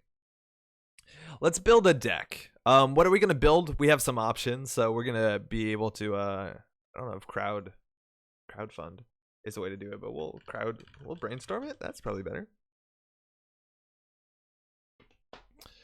Okay, so I want to build a corp deck. There's 2 cards I want to try out. One of them, well, we'll talk about them first, and we'll see, chat, what we want to test out. So all the cards are the cards from Worlds have been implemented, and the champ cards. So like Embolus is a card that's really strong. It basically is. I'll come back to here in a second if you haven't read this, but Replicating Perfection won Worlds a long time ago, and this card did rotate. This is one of the this question was asked before, but this is one of the few cards that might come back in Netrunner. I wouldn't be surprised if Replicating Perfection did maybe come back at some point. I don't think it's broken, and it represents a cool like point of the game for a lot of people. Replicating Perfection is a strong ID. Basically means if you want to run around a remote server, you gotta run a central first. There's a chance this ability is way too good nowadays because of cards like I don't know, defensive upgrades. There's no look. That's the thing is we played this card back in the day when there was like Caprice Nisse, but now there's border control and that's okay. But they made Embolus, which is basically like an expensive, more fragile version of Replicating Perfection, where you have to make a run on any server, maybe multiple times a turn to depower the Embolus. And mind you, Embolus is an expensive card. It's a credit a turn, and it's 2 to res. And only 2 to trash, which isn't the worst. There's some weaknesses to this. It's pretty bad against Rumor Mill. In fact, it's blank. And also, you get around this almost entirely if you play things like Political Operative, but those are not that popular. E-Strike. Yeah, E-Strike was pretty good against RP, huh? Also, Golden Crusher. What's up? Old Chrysium RP. Yeah, right? And Chrysium was good with Embolus too, which is fun. So, now, also, if you want something similar to Replicating Perfection, you know, Ag Infusion is a thing. It's kind of actually pretty similar. You have to trash your own ice though, which is a stricter cost. Mati Mukunda is also like pretty good in terms of Jinteki Glacier. No one's going to doubt that. So I want to try out Embolus to some extent, and we have a couple options. One of the options was to see how closely we can replicate Dan D'Eugenio's Replicating Perfection Worlds list that he won Worlds with, but using modern cards. So instead of Sundew, which rotated, we're going to be playing I think Maryland Campaign. Instead of Replicating Perfection, we'll be playing probably Mati Mukunda, but we'll also be playing Embolus. So that's kind of our options we got here. I want to see if we want to do that. The other option is to build a Blue Sand Glacier deck that works on Embolus and it has what's it called? Border control in it. Those are kind of our options. Puppy, what's up? RP and login protocol. We're dirty. Loved it. Did Dan's list running? I don't think he ran a login protocol. I think that was before that, but I know people were playing RP login protocol for sure. Let's see if we can find the world's list. Man, there's so much wild ice in it that rotated too, which would be fun to find, like whatever's the modern equivalent. Cards like Tsurugi, which was wild. It was really good against Mimic, which was probably one of the most common breakers. It was like 4 to break, which is a lot. He didn't? Yeah, I don't think he did, right? Hired help. Border control is rampant in the current cash refresh tournament with Jinja. What's hired help?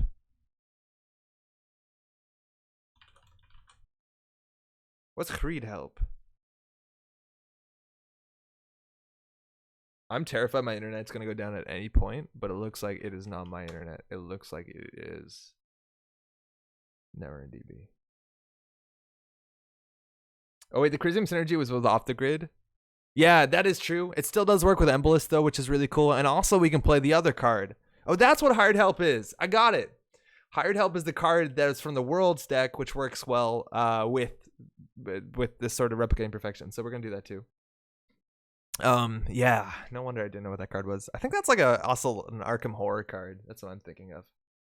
Is NetRunner goofed up? Also, this is generally a section of the show where we do news. I don't literally have any news. There's no news this week. Generally, what's it called? Nisei does their news on Friday. I think that's when they're scheduled. Again, on the 16th, they'll start talking about the new core set 3.0. But I don't got news today. Sorry. That's fine. Dan did an interview. We just played Dan, mind you. This is Dan Spinoza, Code Marvelous. Did an interview with the community manager. If you want to check that out. It was cool. But that's largely it, right? Are we back up? Yeah, okay, cool. Okay, cool.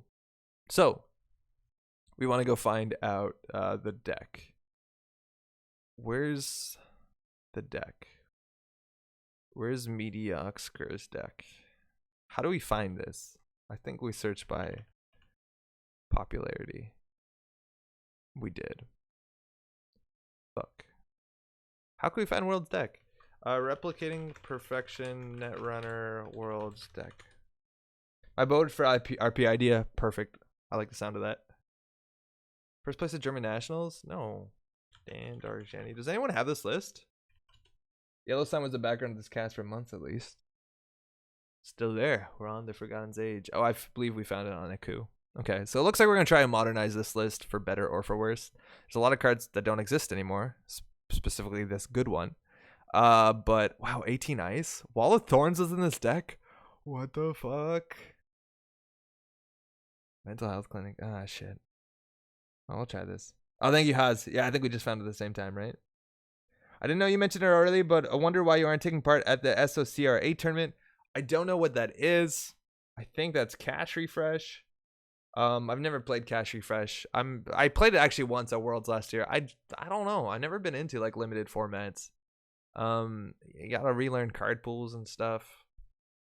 It also worries me, like, okay, so the thing with like limited formats with Cash Refresh is I'm not convinced, and I don't think there's any evidence or any claims that the game was balanced for that card pool. So to me, that means the game probably wasn't balanced for that card pool. And I know the game isn't like perfectly balanced regardless of how big the card pool is, but at least it's probably more balanced because they're like, oh, we're going to balance for this legal card set. And that scares the shit out of me. I don't know if Cash Refresh is busted or there's like broken decks in there. It's not fun. It's probably still fun.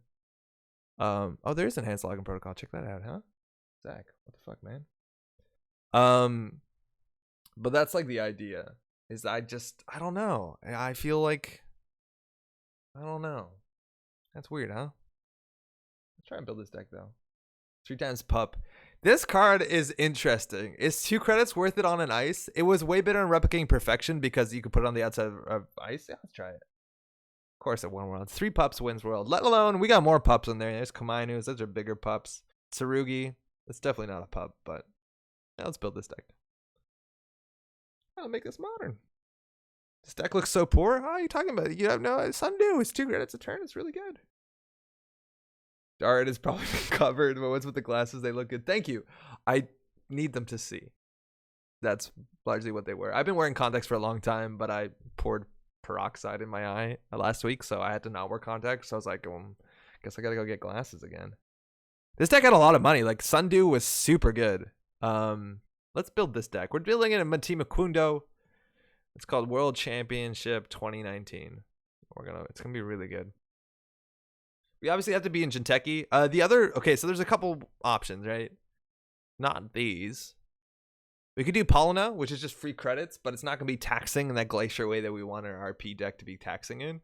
So that makes me think Matima Kundo. Of course, the other option is Ag Infusion. The thing with Ag Infusion, though, is you generally want to run a weird or ice suite. Cards like Excalibur are really good. And mind you, some of these decks actually did run Excalibur. This one did not, but Excalibur is really strong in Replicating Perfection. A lot of the decks would put that on Archives as like a really sweet tech against, like, specifically criminals struggled with that for a long time. So that's an option, but I think we're probably just going to go for Matima Kundo because it's a good ability. Scared is the wrong word. I think it's fun to build with new, especially when the card pool is limited because you can play different combos, which wouldn't usually work out well. Yeah, and then I'm going to have a problem. It's going to be like, oh, I want to play this card. I don't know. You're right. Like, I know a lot of people love Cash Refresh. The one thing I also didn't like about Cash Refresh was that bidding thing. They're not doing that in that league, right? Quandary, Thimble Rig, 100%. Like, they're not in that league doing the bidding thing, because that bidding format where you only play one game per side, again, does not seem like it was balanced. That just seems like something that they made at the last minute to make the format reasonable. Eli's IP block costs 3 to break. Seems about right. Pup was really good for the meta. The runner side was saturated with Sucker Andy, whose economy was hugely dependent on sec testing Desperado, which Pup did well to neuter. Yeah. And like I've had this conversation before, is a 1 credit, every faction has a 1 credit ice that costs you in theory 2 credits to go through. Mind you, you can go through Pup for free if you want. Sometimes it's even good to do that when you have cards like I've had worse in hand. But like every faction has that, like Fairchild 1.0, Pup, pop-up window is largely the same idea in a different way, maybe in even a better way for the corp. And then Wayland has Bailiff. No, there's actually a different one that's strictly the same. I think they all have it, but those don't get played, which is wild. It's like, what, an ice needs to be either end the run or cost more than 3 credits to get to, even if it's 1 to res, which is pretty cool. Cash Refresh is fun because nobody else knows what's good, so everyone's experimenting. That being said, also at the time that I played it, it was like at Worlds last year where all the decks were like, okay, well, I'm playing Smoke. And if you weren't playing Smoke, you're playing CI. If you weren't playing Smoke or CI, I don't know what you were playing, which is weird. Yo, Kevin, what up? Basically, SOCR tournament is suboptimal decks with very good players. It's a lot of fun. Is there a way for me to spectate it? Is it public? Because I'd want to watch it more. Is anybody making content on it too? Because I want to watch it for sure. Maybe even try commentating it for fun. That's something people are down with. I'd be excited to do that. But yeah, I don't know. I have to look into the format. I'm not playing a lot of Netrunner now. Maybe that's something I need. Since you're building decks, is there a viable NBN archetype that isn't CTM tag tax? Yeah. Shatsner, there's NEH Fast Advance still works pretty well with like Jeeves. Pretty good. I was considering bringing it to Worlds. NBN, what else is good?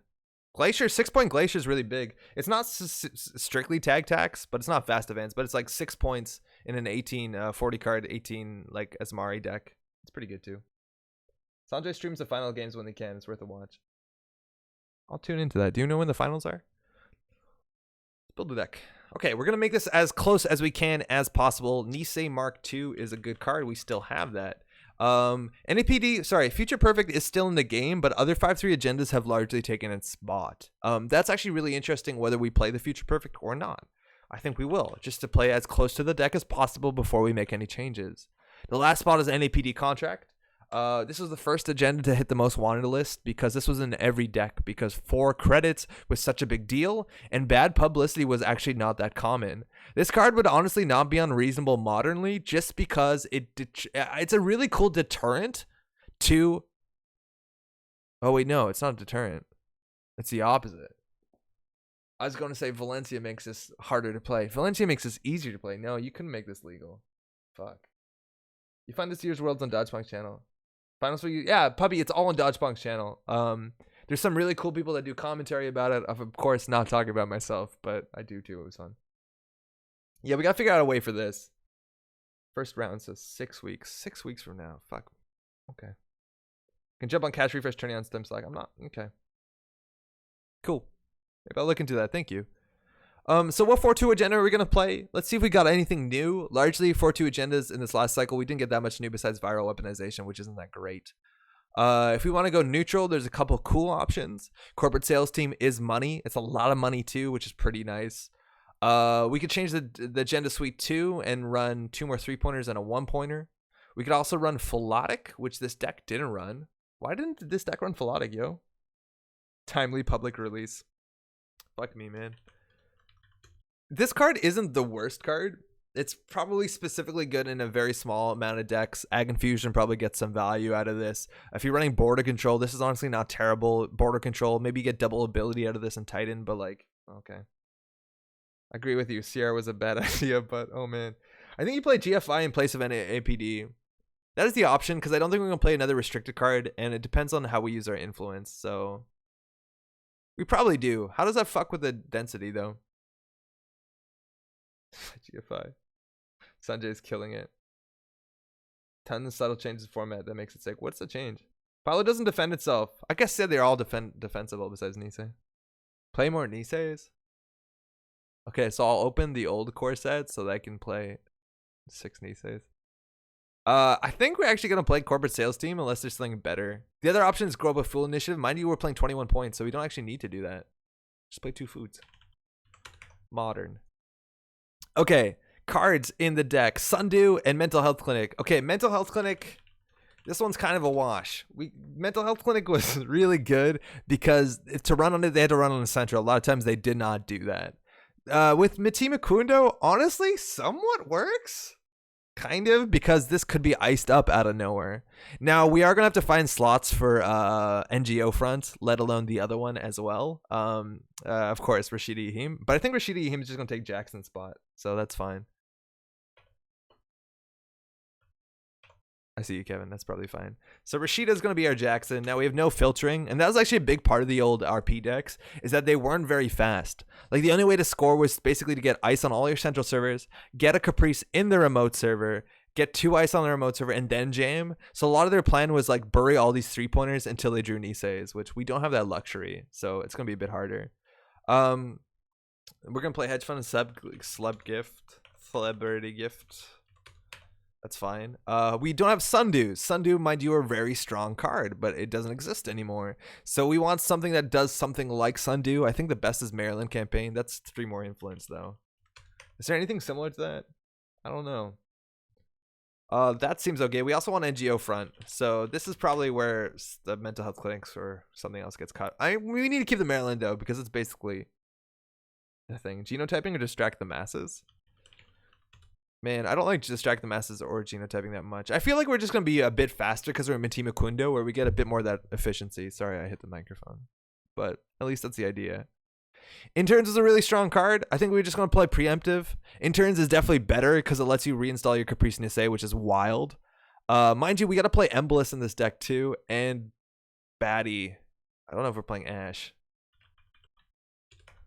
Oh man, this is getting convoluted. We're going to have to make a lot of cuts. I think we need 2 or 3 Emboluses, otherwise it's not RP. DBS can filter and draw. That's not great. 1 Future Perfect? Why? Or did I already get that? Well, how 1 Future Perfect? Oh, because then we could run a 2-pointer. Yeah, we don't need to run all these 3-pointers. Wait, but these are more defensible. I don't think people are playing. Just do that. That's easier to score if we draw this. I can barely remember pre-attitude days. The attitude adjustment is definitely good, but we're not going to have the influence for it. Okay, let's get... Okay, we have Baddies. We have Embolus. That's pretty good. Otherwise, we would want an Ash, but I don't think we're going to have the influence for it. If we do, we'll get back to that. I really don't think we do. Enhanced login protocols is actually really... Is that good? Is that good? I don't know. This is starting to look like the world's Mati deck. Yo, man, that's all they did. That's what they did when they built it. They're like, let's look at Dan's world's winning deck and we'll build a better one. Or a more modern one. This is interesting. I think we have to play just because we're sticking close to the list. Oh, we actually haven't spent a lot of influence. Fuck, fantastic.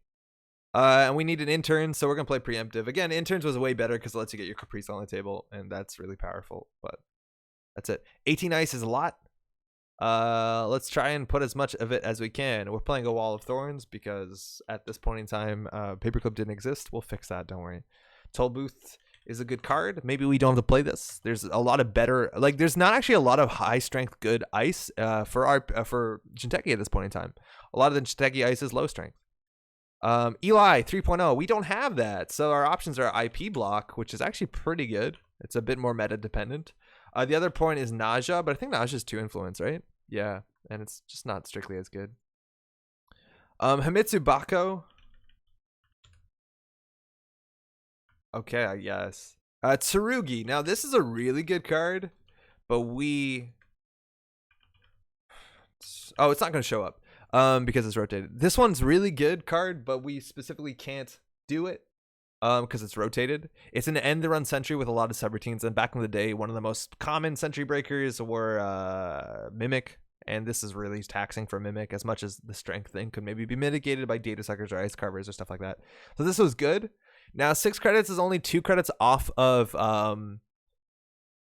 2 credits off of playing that big one. We can play a mixture of Cortex Lock and maybe Anansi.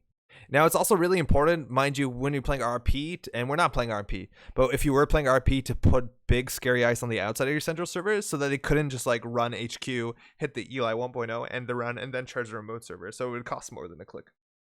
So I think we can do Anansi and stuff like that. Parachild 3.0 is good with ELP. It is. I don't think we have influence for it, though. Lotus Field, this was largely played because Yogg was a thing, and if you had Yogg Data Sucker, you couldn't get through this. This is why one of the world's winning deck lists had Net Ready Eyes in it alongside Yogg. It's the only way to get through Lotus Field. It was a huge meta card. And we're playing 3 pup because, oh my god, I'm going to regret that.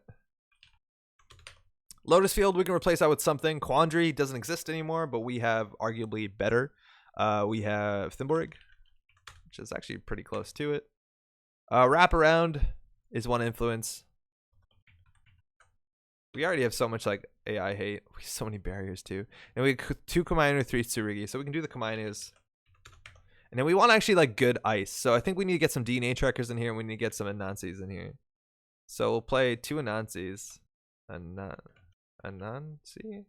Alright, you have to commit to it. Hope at least doesn't die to Parasite now. That was the thing. It used to be Parasite fuel, right? That's pretty good. So this is 6 + 3 + 7, which is 16 ice. So definitely we drop the the Wall of Thorns, just to play DNA Tracker.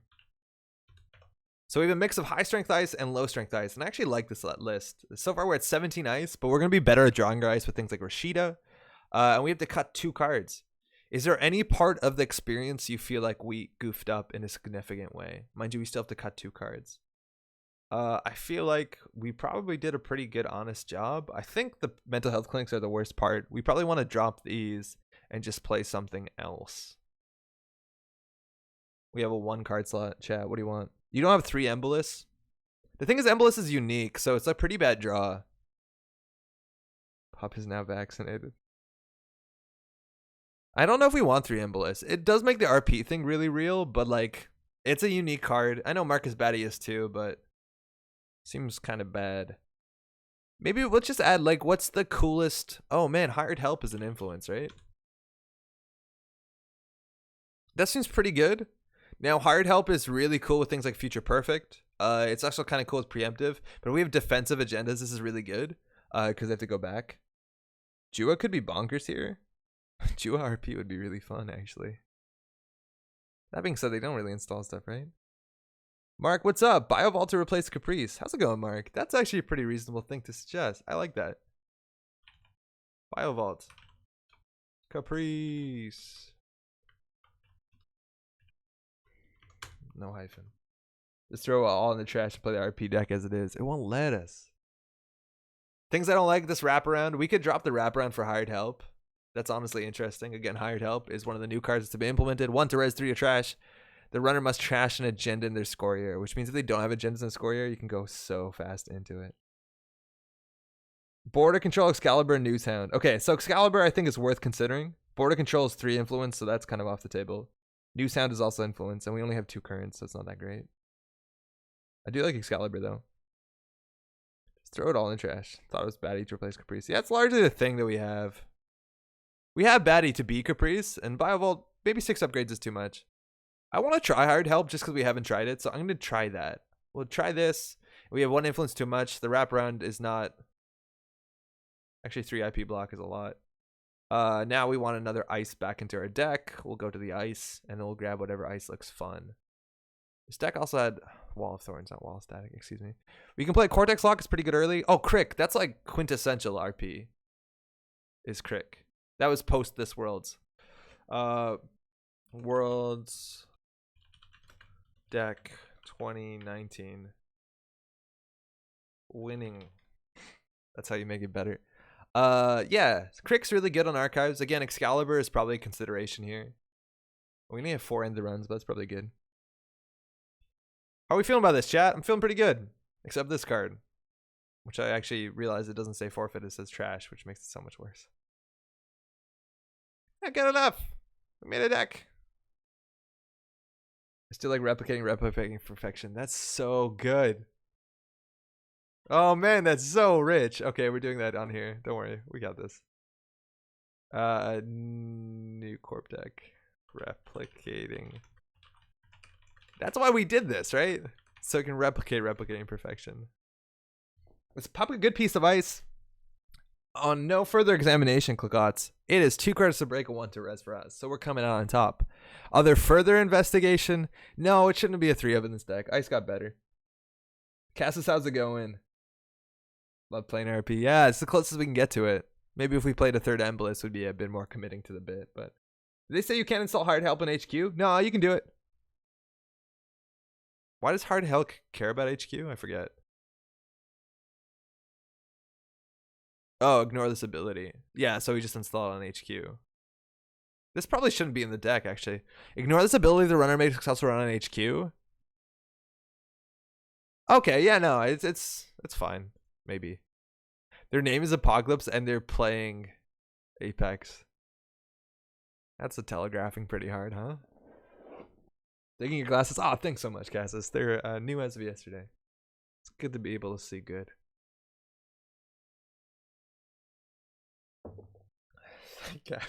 Ow, my balls. Okay. Dequep up. Val. His hand is shit.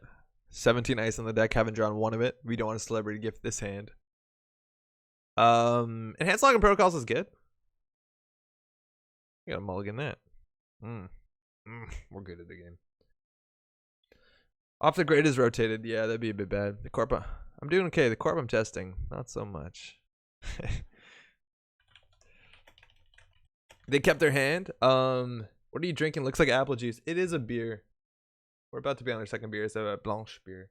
It's a blonde. So we installed double advance this. Not a bad play. It lets us only get a single ice down, which is pretty bad. We could play it a bit slower and just ice up all our centrals. Having this annoying end the run on R&D is pretty good. Having a taxing on HQ is also okay.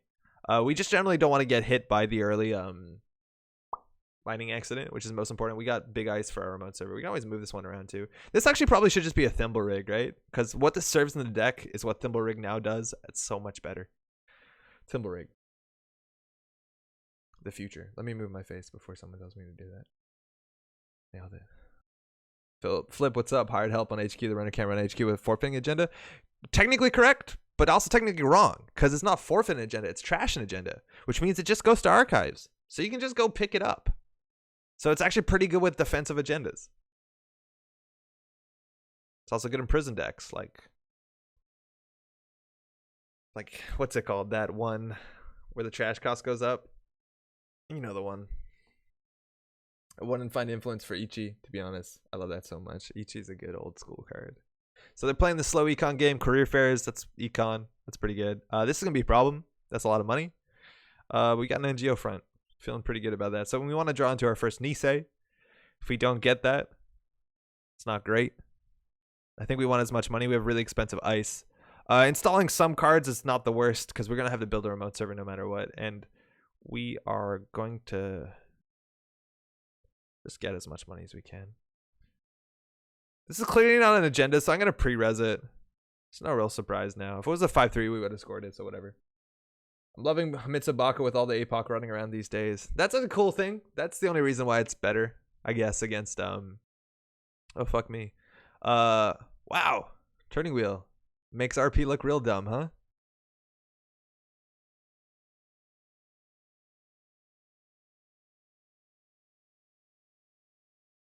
This might not be right. Yeah, that's actually Apocalypse. I guess Thimblerig's worse. So this is really scary because they want to run Centros regardless. This ice sucks. This one's like kind of annoying.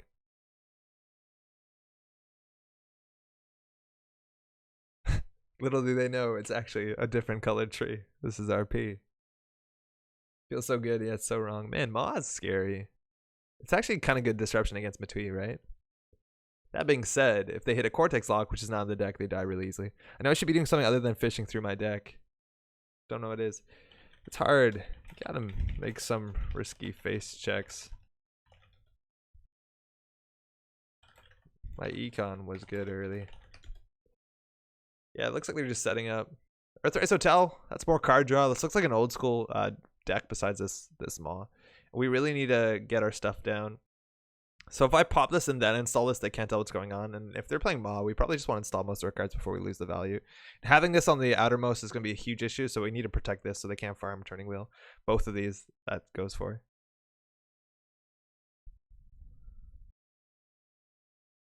It's good in server 1. Unfortunately, this doesn't have an end the run subroutine on this ice, so this server is actually really bad, right? Like Marcus Batty doesn't do anything here. It just does a trace 3. Unless they're somehow pre-tagged. So that's really bad. They understand if we score Nise's, it's really, really, really, really, really bad for them.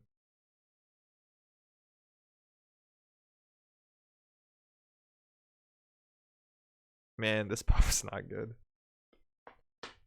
RP horizontal worked because it was taxing to detect a turn trash at all. Going horizontal with MHC would certainly be harder to pull off with this ID. Maryland and NGO front work better. I think it's right. That being said, like Dite, it's not terrible to go horizontal in Mati because you have to be able to face check all their ice.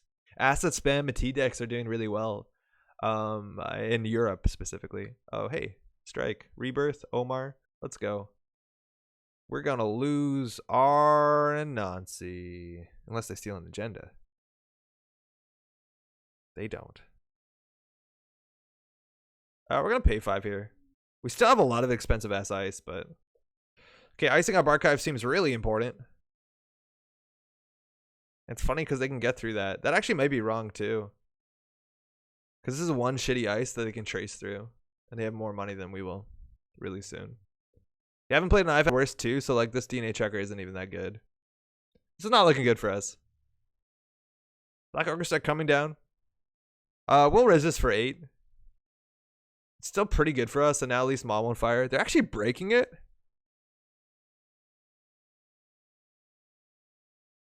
That's 1 too few. Right? No, to 4. 6 to 9. So they spend more than we did. 3, 6, 9. Just need to pretend all your ice is shiny and thorny. Yeah, right? We need to draw agendas. We'll pay 5. Just because we have a Rashida. That's 2 of them out of the game.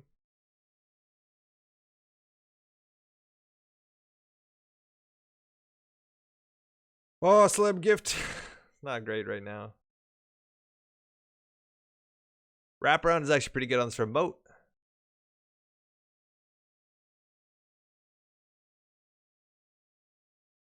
We're gonna need money, right? Like they can run HQ. Okay, well. Yeah. Horizontal plus Embolus seems like an anti-strategy. Yeah, you're right. In this deck, it's kind of bad. They firing one I've had worse. That makes the pup better. Makes all these other cards better. If they had that in hand, they could consider firing this. Quack's coming down. Luckily, we have the tech. We have that spicy. Fucking hell. So we need about 4, 5, 6 credits for this. That's rough. We're gonna get it real bad right now. Luckily, they have no money.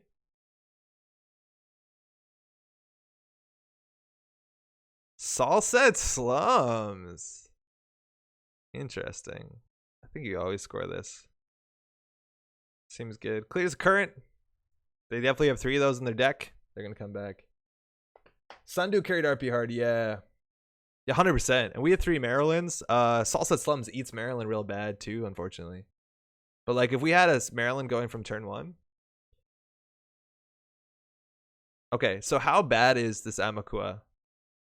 DNA Tracker is pretty rough for them. Anansi's pretty rough for them. Himitsu is actually better than Thimblerig for that sake. Pup is annoying no matter what, and this server is actually really good. So we're gonna go ahead and show the whole hand. And I honestly don't want to install the Rashida because we don't have much to do with it. We could preload the Future Perfect, but the Future Perfect is better in hand because there's a side game associated. So now it's all about where the paperclip is. Do we have IPO? Oh no, we don't. That's a modern card, so it wasn't in the RP deck. We need to fix that. We don't have IPO for some reason. We're just on Gamble and Celebrity Gift. It's all like Sundu. So we gotta fix that for sure. That's one of the best modern cards we forgot. Throwing out Maker's Eye, throwing out another Orchestra.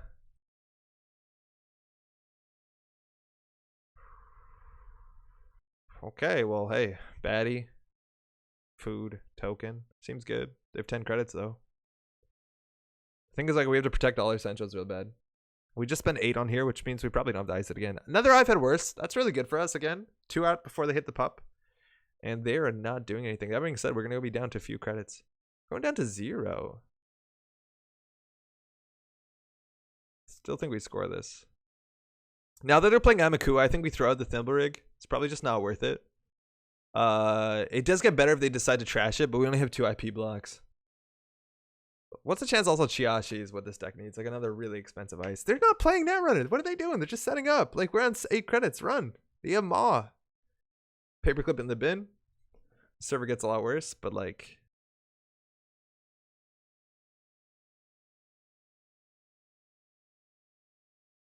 Interesting.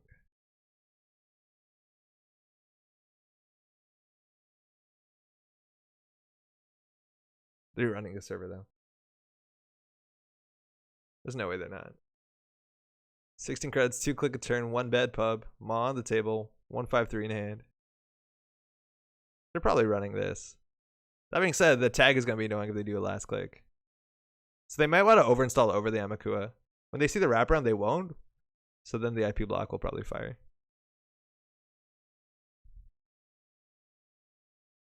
They have a tag to remove.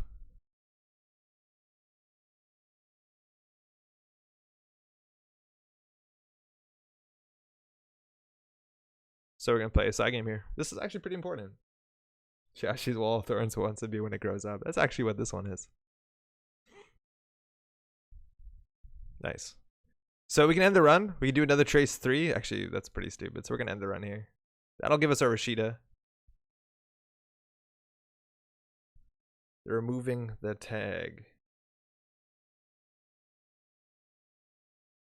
Let's do it. Let's see how this goes. I don't know how this goes. So we're going to do this. So play a power counter, mandatory draw. This honestly seems okay. So they know we have this, so we might as well show it.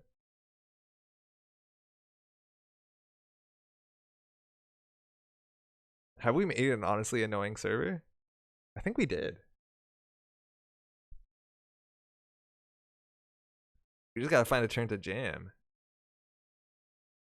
They were on an overinstall the Amakua. That's gonna be an issue for them. Or go Centrals. Like we only have 13 credits.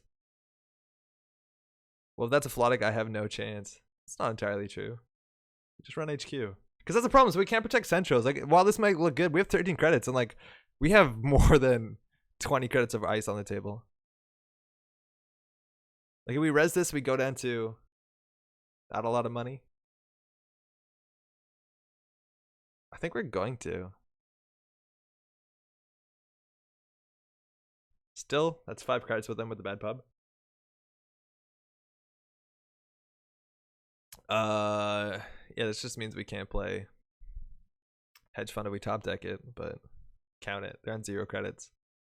So they can't even trash anything, can't even play the side game.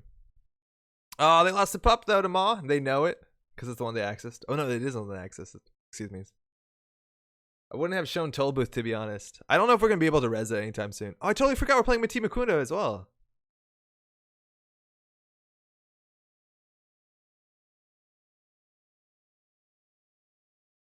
We do, don't we? Yeah, we do. So maybe we win. Fire your ability? That'd be cool. We forgot to do that. We might actually just win here. Like, they have to beat this, they have to beat this, and then they have to beat the baddie. It seems pretty good. We need about 5 credits for this whole play, though, so we don't risk anything here. So they have a small chance of winning. That being said, there's still a lot of points out of the game. We role played RP too much. Yo, Steven, how's it going, man? Career fair, that's a game. Yeah, we need to protect all servers for Embolus to be good, but like it forces them to do bullshit that they don't want to do, which is really cool. And we did find the 3-2, which wasn't in the core deck, so that's pretty good. A good game. I think they should have been way more aggressive, right? Like there was so many points of times where we couldn't res our stuff, and I think they could have easily been favored. Like that Maw is gonna lock us out, and they forced us to spend 16 credits where we don't need to.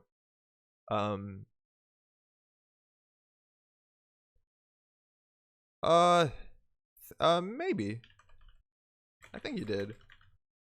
If you want, check out the VOD of this tomorrow. I think things weren't anywhere near as bad as you thought. Yeah, they could have rolled us. I'm pretty sure. Like, we didn't have a lot of money. We scored with 2, so we can't resonate this. Like, they could have just pummeled this and started being turning wealth counters and stuff like that. It would have been pretty bad. B and I might do a special stream to apologize for last episode taking too long to come out. Might ask you for some streaming advice off the air. Yeah, totally cool, Steven. Do it up. Just let the tempo get too much away from me. I don't think it was that bad. Maybe they play quest completed. That card is coming back apparently in core 2, so or core 3, excuse me. All right, okay, before we jump back into it, we wanted to get some IPOs in there because money was an issue. So where did those come from? It's 52 cards. This is all really good. 17 ice is really good. It might be too much though. Honestly, don't love. I think we cut 1 ice. Do we cut the hard help? What do we do? This honestly doesn't look great. What the heck is core 3? Haven't heard the latest news on Netrunner. So Nisei is like the community initiative continuing Netrunner on, and they've announced core 3.0, which is meant to basically take place when rotation was meant to happen anyways. It's basically just keeping some more cards in the game. 17 is a good number. Yeah, it is, right? I think like at this point, the cards that would come out are things like enhanced login protocols that we just can't afford to play. For what it's worth, how about we don't put the IPOs in and see how the game plays when we draw Marylands? Because that was actually a big issue. Right? We can try that for sure. Yeah, that's the thing is ELP probably does get the cut, but like I want to see what this deck can do. But let's play one more game before we make changes, because yeah, the ELP is probably what gets cut. Unfortunately, then we have 4 more influence, and that's another issue. Maybe at that point we start playing like Fairchild 3s and stuff. I don't think 17 ice is the right number anymore now that every deck has Rashida. I haven't played 17 ice in a deck forever. Yeah, 17 is on the high end. I think 16 is generally where some of the Glacier Matee decks go, and we're kind of Glacier Rush, so we're not actually Rush, are we? I think 17 is standard for Matee, but it feels like a lot with Rashida. You're right. Kevin, what up? Yo. All right, Kevin's in chat. Kevin knows what's up. Let's see how we counter Qs against this stuff. It's going to play like Ramp Druid or something. Max. That's good value-oriented Max. Hand is good enough to keep. We can Celeb Gift open. We have the ELP. Helps against Hacktivist. We're going to show our hand, though, so they know there's no like real pressure ice coming out with the Matee ability, but you can do a lot worse than that. Kevin, of course, shout out is the Hacktivist channel on YouTube if you want, and also made this like dope art that I think he sells. I got a bunch of those stickers. It's the Hacktivist. This isn't going to work. Search it on YouTube.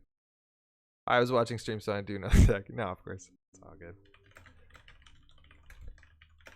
Can I play you next? Just made a Recreation 2014 World's Runner deck. Rain. That's dope. I'll remember. Don't worry. We'll do that next. That's really fun. Man, if we do this, we show our whole hand. I don't think we need to. What's the chance that the cheeky early Rashida will play out? What's the chance of playing this on the remote's like the dumbest thing to do? We could remote Rashida. Oh man. Go pup, go. Pup, go. Go pup, go. But he can also draw more ice because you save clicks on having to install. Yeah, no, I feel it. It might be wrong. So Kevin's playing a value-oriented max deck. Patchwork getting some good value, playing Sure Gamble for not a lot of money. And hey, Pup, the mightiest guard dog, protecting that Rashida, which is a very good card to fire off behind this crap. All right, we got our barriers. 2 MK Ultras in the bin. Now, this isn't the agenda you want to rush. We have 7 cards, so we play the Celebrity Gift. We have some choice of what we want to show, and then from there we can install a single ice. So let's see what we want to show. I have no problem showing this. Showing some of our ice is kind of rough. Crick is probably going to go in archive, so I don't give a shit. Showing all our ice is pretty bad, but we're going to be hiding 1 card anyways. Showing the food is cool because if we top deck an NGO front, they can like go for it. But this means we have to ice up HQ. So we'll do this and show hide the face check, I guess. Happy puppy, that's great. Just watched Benny's Media Blitz video where he played Kevin. It was a silly time. I don't know if I've seen that one. So they know there's a food in hand. Obviously not what we want. I don't want to fire another Rashida right away. I think we'll just ice up HQ.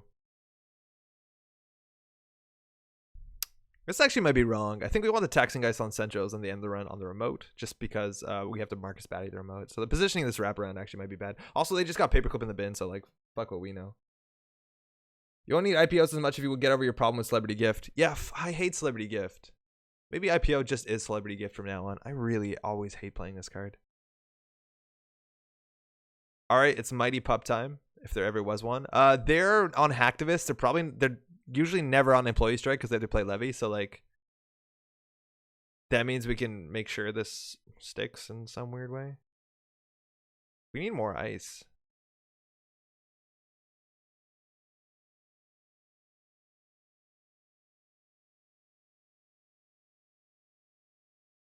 Do we just put Maryland into the void? Yeah, probably. Gift is bad. Oh man, I don't like Gift. Gift is a cool when you want to do like trap decks, like you want to show your snares are in hand so they don't run hand. There's like some value to that, but I hate showing the ice. I hate showing where we're jamming in agendas in remote servers. Jinteki played this because this was the only option. Celebrity Gift is often great against good players because they generally know what's in your hand anyways. That's true, but like you can show, even like when they know you draw Celebrity Gift and you don't play it, that gives them so much information. It's like, well, their hand's just fucked. It's like run HQ if they draw a Celebrity Gift and don't play it. Like, I don't know. It seems like such a liability. Patrick means no Maw. Yeah, I'm not worried about Maw. Hacktivist though. Let's go. Nailed it. Always Res Rashida. Always worth. Okay, don't have an end around the remote. That's fine. We're gonna go jam a food.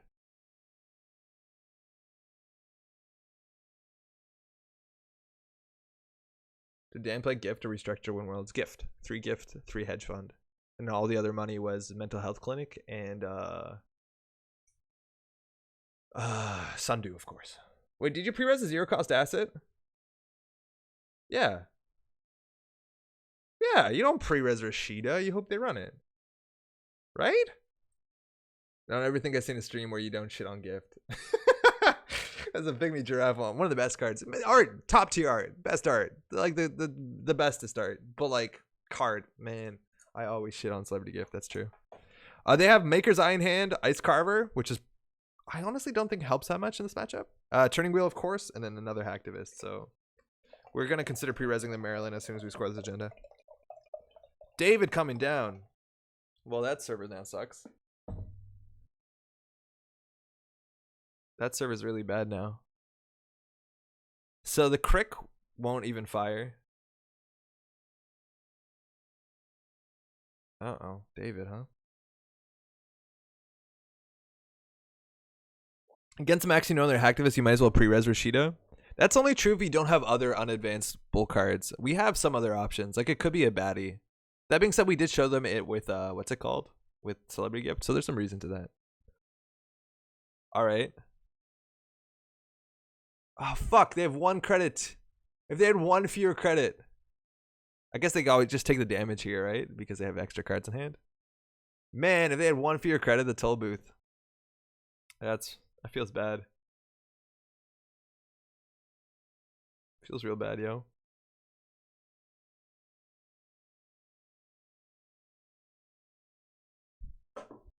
Something just fell over there. No, it's fine. All right. Well, that server's not particularly good. They're gonna have a few credits, but like, there's a huge jump back mechanic within Patchwork. So they got that food. That's fine. That's likely okay. And we can actually res this Maryland here. They're gonna start the next term with probably like 5 credits. We want to jam the baddie. Baddie and the run's real good. Embliss, we can start building up. Again, we don't have the money, so this needs to stick. Embliss is also really bad when we have unadvanced or uniced servers, so actually I don't think this is right.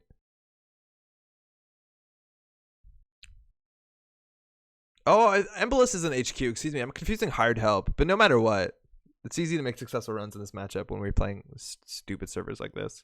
I'm gonna pre-res this. Don't lose the baddie. Damn, we're good. Oh, that's actually a really good draw. Plus on R&D. We can actually ice this up, which isn't the worst. We really need this money. The order we did this to also makes this card look not that good. It could be a Rashida, I guess, and then I'll take some money here. Same old thing in the trash. Liberated account in the trash against Max. Obviously, you want to figure out what the breakers are. Some influence on cloneship, but also generally 2 levies. Sometimes 1 levy if they're like really value oriented. But I think in a Patrick deck, you want to go as far as you can go. Also, there's a chance that they're running labor rights. And on top of it, there's a chance that they're playing that new 3-cost terminal run thing. What ice can you use your ID? Why ice when you can use your ID? It gives us an ability and lets us protect both servers. But it's not necessary for sure. Alright, we're going to do 1 damage.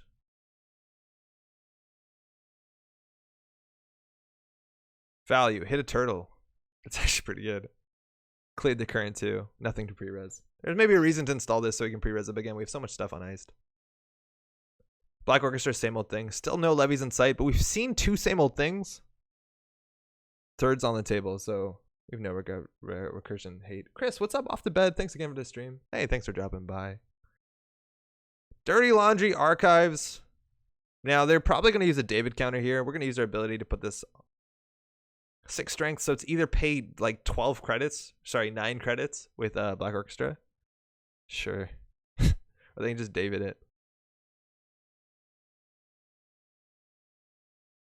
Do it up.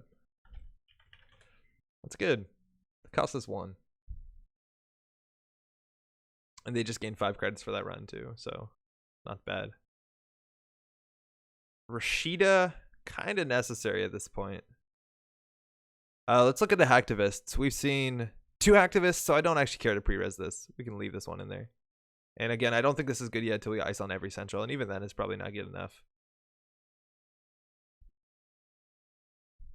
And they are on Maker's Eye.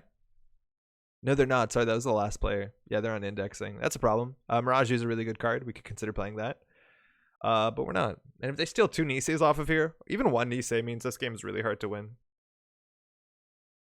No matter what. Oh, actually, no. We need to score a 3-pointer. Okay. Let's go. Is food better than Obakata? Not right now. Well, they know we're not on it because they see this restricted card. We have no shuffle effects besides this Maryland. Actually, this Maryland will shuffle the deck. So spending money on here is not terrible. Oh my god, my god. You know me. Oh my god, that's never happened. Most people just play 0 over and over and over and over and over again. Maybe Kevin saw that that shuffle was coming up, but holy fuck. Absolutely destroyed. Oh man. Because we have a shuffle here, which is really good. Like, that might be a bad time to index. Of course, they're on game point, but because this has a shuffle. Not rolling a d6. That doesn't do anything. Turning wheel coming down. The option is what we want to do first.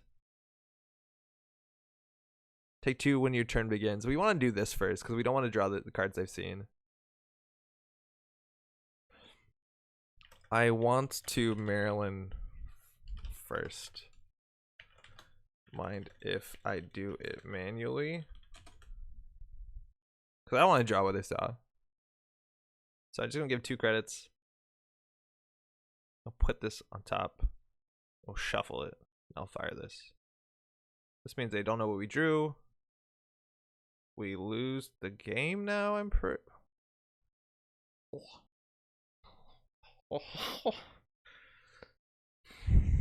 Yeah, we lose now.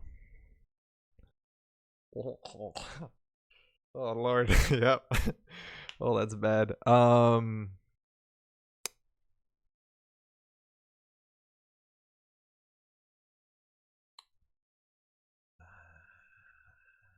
No NGO fronts out yet, so we're just gonna put that in there. We're gonna advance that twice. Looks like an NGO front. What is your poker face when you play RL? My poker face is actually pretty good. I'm generally a bit... Oh, that's bad. I goof around a bit, but poker face is specifically terrible when I play NGO front. Anybody in a mile radius can see when I'm playing NGO front. It's real bad. And we just Rashida, so they run HQ. We've said this time and time again on the channel. GG. Oh man, that Rashida drew 3, 4, 5, 7 points on that Mando. They weren't running the remote too, which is cool. It did look like an NGO front, but yeah, that was really bad. Semblus is not looking good. It's just way too slow of a card. Like, we need our ice up everything, which doesn't happen. It feels like because we don't have Jackson, we can't slow the game down to that sort of like a replicating perfection speed where we can build like that good server, then get our defensive upgrades, then get the agendas when we all want. Wouldn't it have been better when I ranged with indexing? They're all good cards. I didn't know what she saw. Could have told me. I like a shuffle. Yeah, my bad, regardless. Embliss is an actual terrible card, unfortunately. It doesn't look awful as a one of, but if you have all ice on all centras, it's pretty okay. I think it's bad in that case. I know the cards. Yeah, right? Yeah. Wanted to avoid that.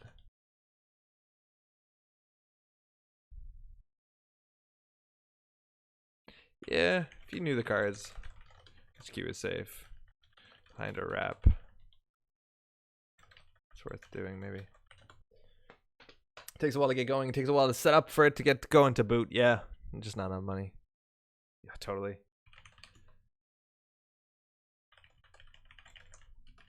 Sort of trash. Yeah, those Embolisses aren't doing much because you gotta ice up everything. Also, is runner economies are probably straight up better than they were back then. Like, Patchwork is a Nets card, is a 2 credit per turn card. David was around at that time, maybe, I think. I don't know. Hey, cheers.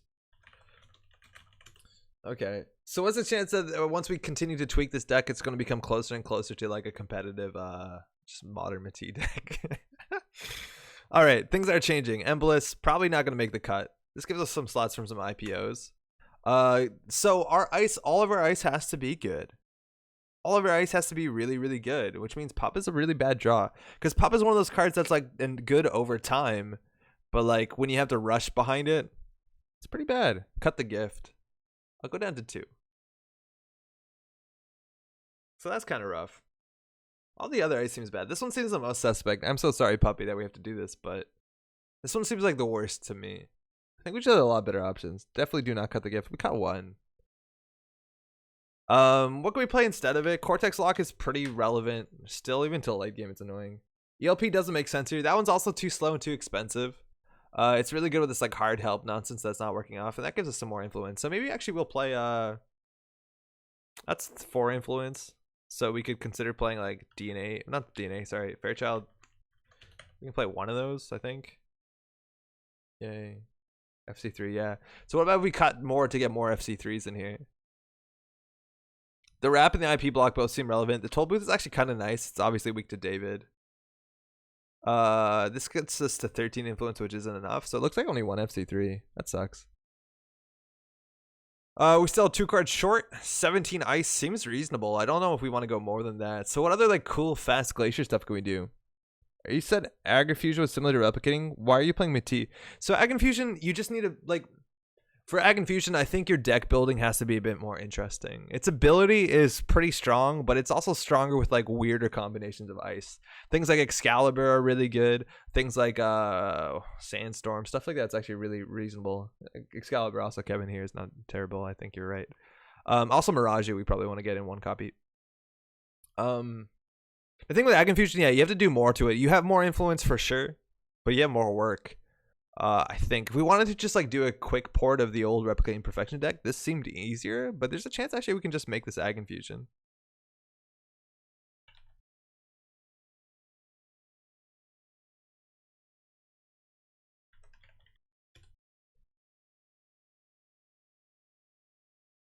If that's the case, 19 ice seems reasonable. Card draw seems more important though. Hard Help is trash.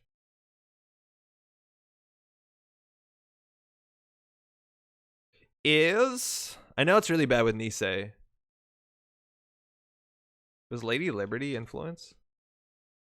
No, we don't play that though. What's also really good in Ag Infusion? What does your ice strength look like? It's pretty varied. Anansi is high. Our high strength is Anansi, DNA Tracker, Fairchild 3, and Rap. And Tolbu, sorry, not Rap. Everything else is really low. It's two extremes. Nothing is like, I don't think we're super weak to Atman. They're pretty varied. Like Anansi's 5, 4, 3, or 6, 6, 3. This is 5, 2. It's pretty wild. We do want a Mirage, I think. Cheap Ice Like Pup. Yeah, Cheap Ice Like Pup is actually much better now in Replicating Perfection. Just because, well, anything could be Cheap Ice. Just don't res it, so it doesn't actually matter in Ag Infusion. You just don't res it. Yeah, it has to be unresed. Let's try this. I'm not convinced that this is better, though. Hard Help is also so wrong. What's better for one influence? I don't want to play Hard Help. No, I have never played Hard Help. We'll try Hard Help. If you're just tuning in, by the way. Yeah, that's right. That.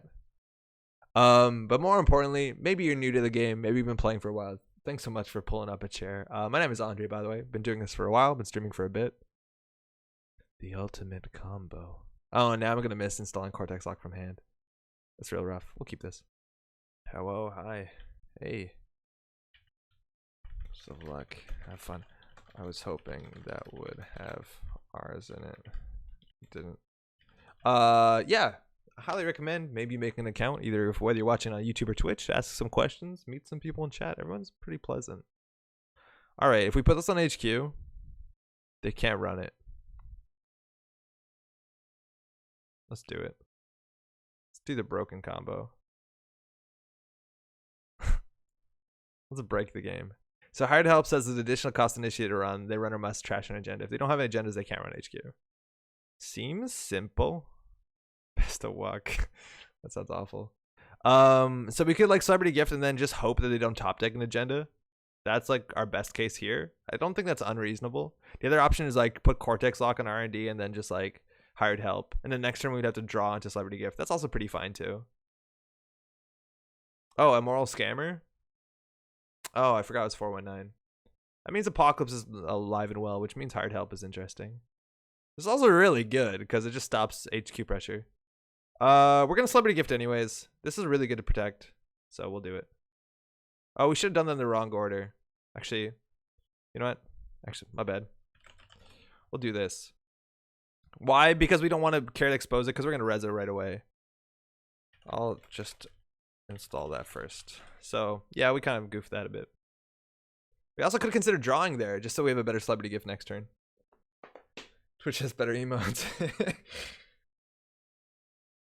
Oh man. Hey Kevin, what's up? Isn't there the upgrade that gets counters at the beginning of the turn that's kind of like RP's ability? Kevin, that's Embolus. We just cut 2 copies from the deck. Because it's only good if we can protect all central servers, and we're figuring out we were losing just about that time that became relevant. It's also kind of expensive, but that was the idea of why we started this, and it just got the axe, but we had 2 copies before. Well, this is good. What do we hit? This one comes back. None of these are relevant, so it's basically just a daily cast. They die to Snare, which we can't fire, so we don't. Please no agenda. All right, that's good. Side help fire when they initiate a run or when they make a run basic action. They can't initiate a run, so any run event initiates a run. Sorry, showed up late. Hey, no reason. That's a good question. So we can draw a celeb gift. Seems fine. Double Nisei. This only protects HQ, but that seemed good for one influence. That's another thing I really don't like about cards like this. They're so fucking high variance. We're weak to Sneak Door Beta, actually. That's the only thing we're weak to, which they probably have in their deck. But we've shown our whole hand. Again, Marcus Batty doesn't work with IP block. We have to respect Inside Job, let alone DDoS. Again, I said that in the wrong order. So it's gonna take a while for us to build a secure remote server. That being said, IP block is pretty cool if they're running Amakua, which they likely are.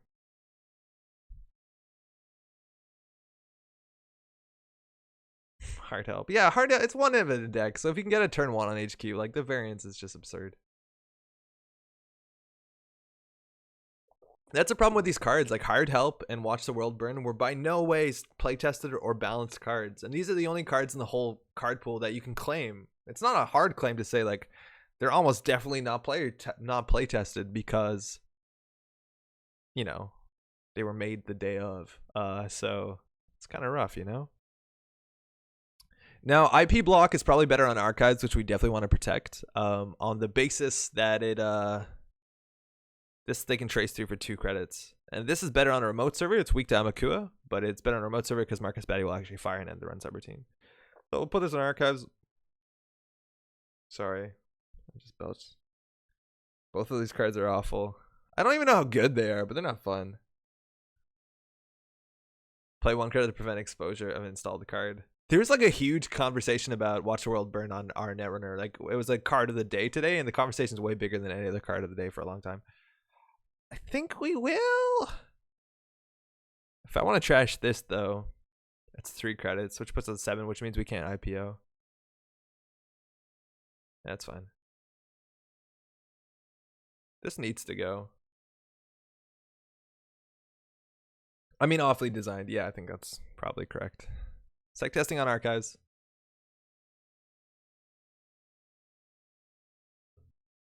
Again, we're going to respect Inside Job, so we're not going to double ice. We'll keep our end the run on the inside. That being said, Amakua still does get through this relatively easily. And we're going to pre-res Marcus Batties on the remote servers so that they can't falsify credentials it or drive by even. Both exposed cards are pretty common. Now they're running this, so we res this for 2, which does trace 2, so they get 2. It just wastes their time. They have 1 link, so this is trace 2. Again, we can always boost it if they run last click, so we can trash this if we really need to. We have no other tag punishment. Generally, Glacier T decks wouldn't, but this is still annoying if they have resources they want to protect. Like Turning Wheel in the last game was a big.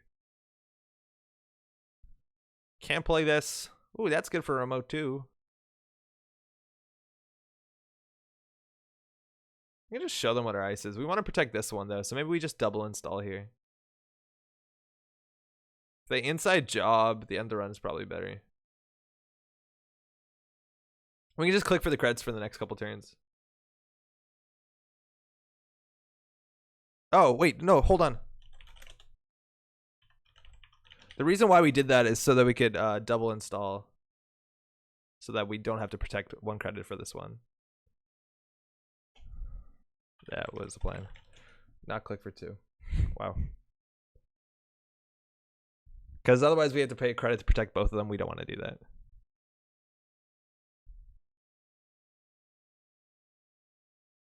Cool. Thank you. This is actually kind of rough because they can sec test this remote server, so that's something we should have considered. That being said, this does end the run, which is pretty good. Now, Amakua makes this bad, but now we're pretty far away from it. Maybe we did that wrong. You don't want to build a remote server. Even if there's nothing in it, they can sec test it. Even if there's nothing in it, they can get Amakua counters, so you got to be a bit careful of that. Looks like they're digging for either Special Order or Amakua. And they also could be, again, an Apocalypse deck, which means that the only way... Oh, Paperclip's out. That's still fine. The only way that they can get good value is Sneak Door Beta. Oh, that's really sweet. I think we have to pre-res that, though.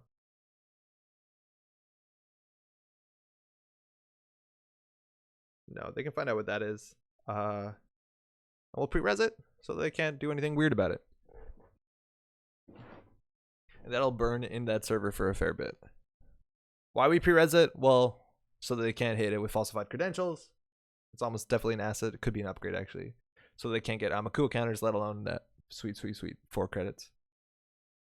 Mind you, no one's playing that weird helmet bird thing. The console.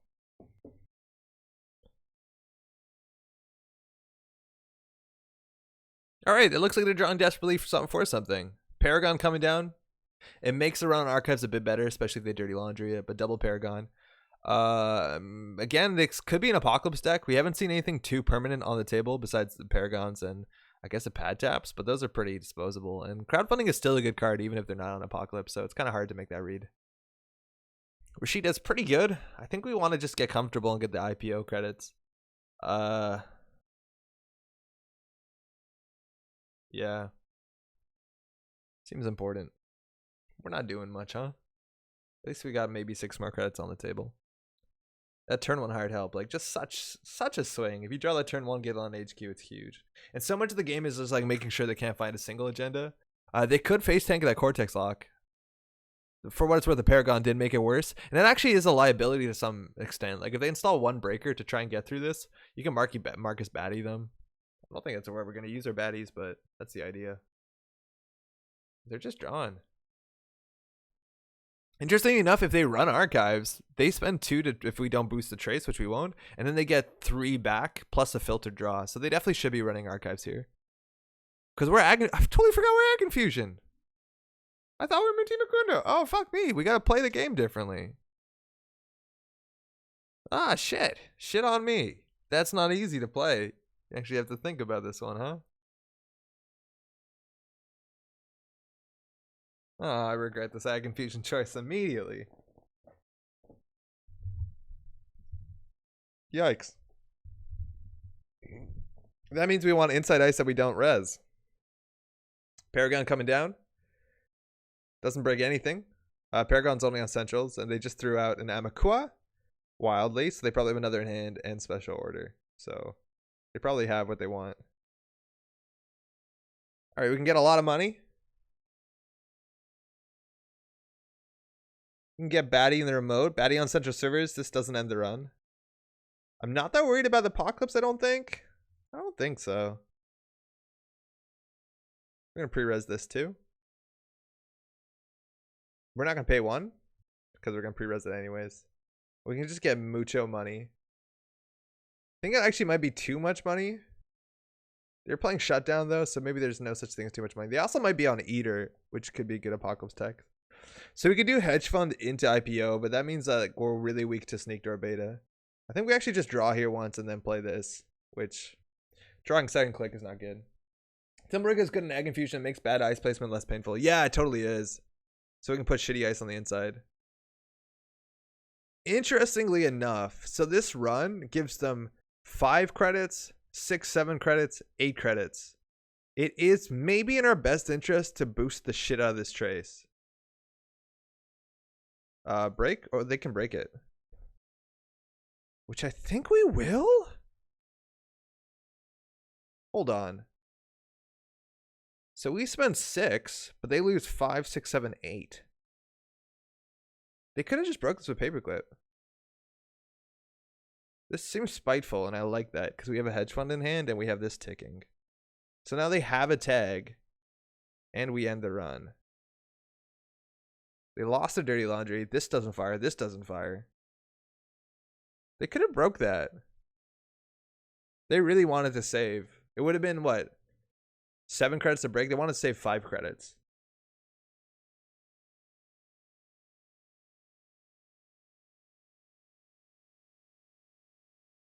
I think it wants us to play Rashida.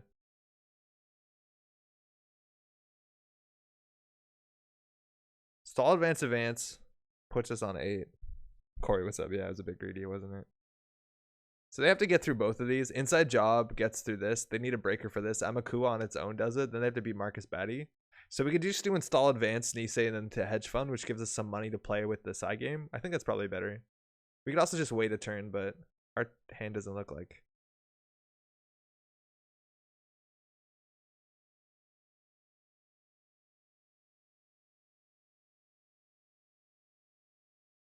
So we're only install advancing, which means it's a pretty shitty NGO front. So it's honestly definitely an agenda.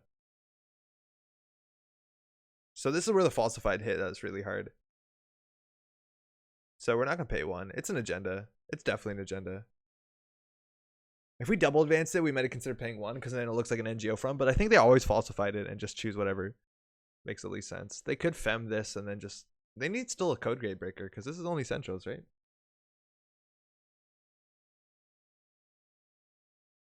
Also, if they do run last click, we can fire baddie early in the turn and then like bounce them off with this and like get value from Ag Infusion, but I don't know.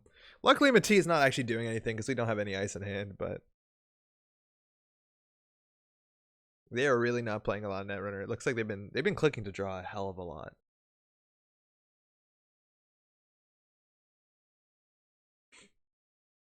And this is the best agenda. This chain's so hard.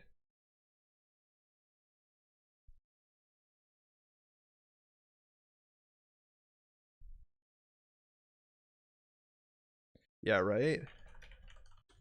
1 of in deck, opening hand. Shit's nuts. Alright, well, hey, we're good. We got it. So now we have a good agenda. Cameron HQ. This will give them a credit. 3 credits on a card at some point. They make 3 runs a turn. Again, if they have sneaked our beta, they can get in. Data sucker. Value. Still tracing us. Okay. This is probably acceptable. Yeah, we can't really boost that one.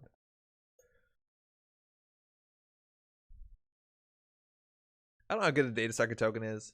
This is basically clicking for 1 credit and a data sucker and a scry. Like they get a look at the top card and decide with it, which is pretty good. They've been drawing a lot. They drew through half their deck almost manually. So they're looking for something. If we get another ice on there, obviously the crick would be the best. I don't think we have any targets for it. But it's a really good ice. In special order. They're playing it, so we get to see what's in their hand. It's a Mimic! Which now they can Mimic Cortex Lock, so we have to worry about that. Or do we? Why is this asking me mandatory draw? I have no started turn triggers. So I think we want to chain this for sure. We just don't have enough money, which is a problem. No. If they get an agenda off the top and then Assault HQ with like Siphon, it's gonna be really bad. Oh, you have Thimble Rig. Oh, thank you. It's always JNet that's wrong, never me.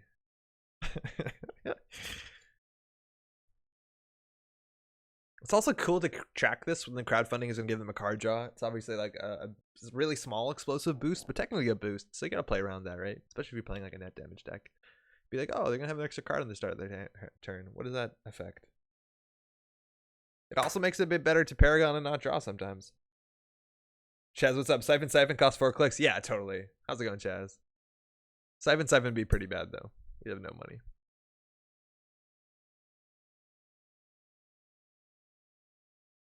Oh, I see what you mean. They can't run R&D Siphon. Yeah, that's fair. None of our ice is big either, so like that's the only problem about like getting this Fairchild res is their deck probably has at least 2 shutdowns. So this is kind of a liability. Especially if the face check doesn't land. So it's like Siphon shutdown. It'd be so rough. That being said, when it's a shutdown, we still have value with Ag Infusion, so that's pretty cool. Even getting, oh man, this is something we're fucking up. Like getting uniced ice, like unresed ice on central servers is really strong. It just turns off Ag Infusion. So they can't like indexing. And we haven't seen a lot of influence. They can't just like diversion of funds you because you just said boop, trash my shit ice, go somewhere else.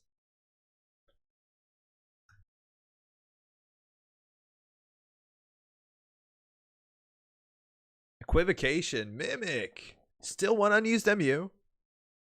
But they're running this at value. Equivocation's kind of really annoying here. So if they hit an agenda, the whole HQ defense falls apart. So, and Equivocation's going to dig us twice. So we get to see the top card if they want, and then they can choose to make us draw it. And if they do, they get to see the next card. So we just drew a baddie. All right. A DNA tracker. Still pretty good. Still generally going to be about a lot of credits for them. And they know what this is. We didn't protect this. They need a trash agenda. Yeah, they need to grab one off the top. And what's happening? They drew last click. Okay. Do you want to swap the thimble rig? No, this is more taxing. This seems safe. I think we actually just celebrity gift here and then just jam the DNA tracker. So they know we have this.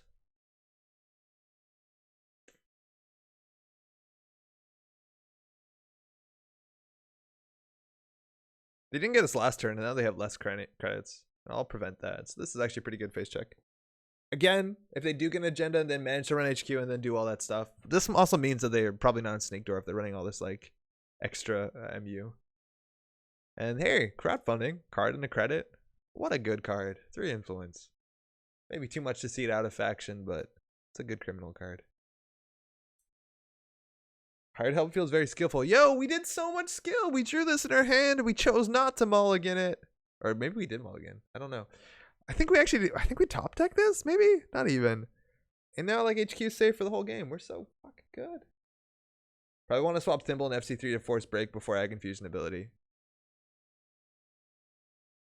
You're right. We definitely want to swap those. But mostly because of inside job, actually. Thanks for pointing that out, Kevin. Yeah, we definitely want to swap this. I wasn't considering that. Inside job is much more common than spearfishing. So getting this. Nope. 3 Rashida, a TFP, and the baddie you saw. Yeah, we definitely want to swap those. It also gives us the ability to Ag Infusion. Doesn't matter where it is, but it gets us technical value. If they like inside job their remote server and can click through.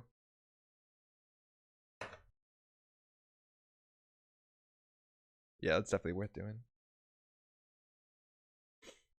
The problem also about this hand is like they're all trashable, so if they get in, like they can get in trash, get in trash, get in trash, and they'll finally find the agenda, no doubt. Man, our hand is actually a pretty good poker hand. That's the only good thing. They don't know what this card is. They can't break barriers. If it is the legendary Tithonium, not Tithonium, that'd be good too. But what's that card called? Falsified. They know it's an agenda. They guessed it right. That's 4 credits and an expose ability, which is pretty cool if you have an Amakua, which they threw out, I think. Oh no, we hit it with damage. Yeah, we're good at this game. They did a special order from Mimic though, so there's a chance they have an Amakua in hand. I think if they had it in hand though, they would have pre-installed it. Oh, they're doing this again? Did they not realize that we're real spiteful here? Trace? I'm an asshole. Sometimes I fuck this trace up, man. They have 9 credits though. They could just get a paperclip out, which means that they don't have to deal with Cortex Lock. It's only 1 credit, 1 sucker, but like, you know? So you have to spend 7. Nah, I'm not gonna do it this time. So here they gain 3, 4, 5, 6. So they gain like what, 4 credits in the scry? Seems good. Definitely not good enough to Mega Boost Trace. Yeah, totally. If they had like 4 credits, we would. But that's not asking for a lot. They got a fair bit of money that turn, huh? What are they dropping Fem, charging the remote? Oh, just drawing. So that's the thing worth noting. Like, if they're not doing something cool this turn and all they did was play money and draw, they definitely draw first. Cradle. Whoa. Whoa. So this means data sucker is good. This means hand size is good. Things got interesting. Wow. So net damage during a run actually makes them stronger. That's pretty wild. Ransom, what's up? Might have just boosted enough to make them trace. Break even. I don't know. We need the money. Like, we want to res this and we want to res this. That's like some money.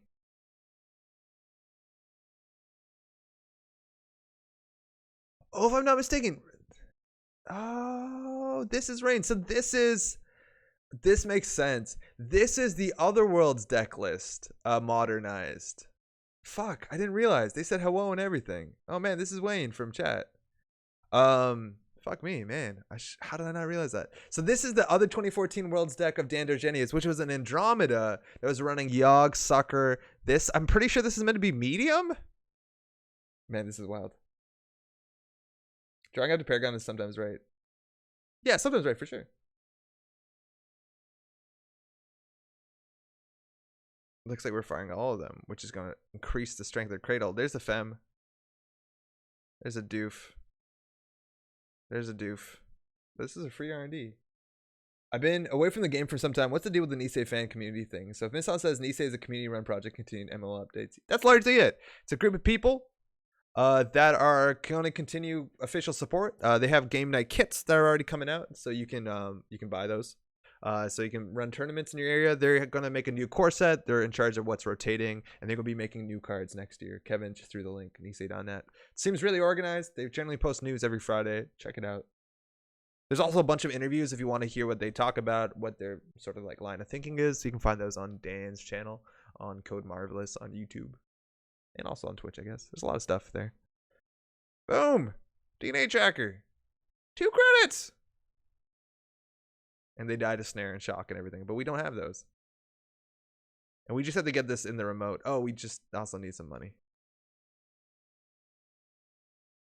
And fucking help. It's so good. Yeah, new cards are coming, Entropy, but it's next year, which is not far away, right? Like it's already mid-November, arguably.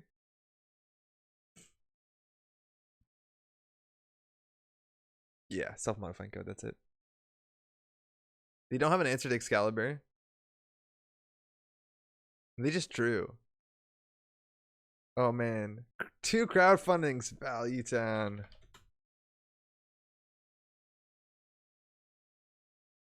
That's really good. So we can install this. How many falsifieds are out? These are diversions that have been burning a hole in their hand. We're gonna eventually lose here, which is the issue. And we just don't have enough money to score this out. We need 5 credits. Plus res costs. They're gonna start the turn with 3 credits. Gotta have a passport.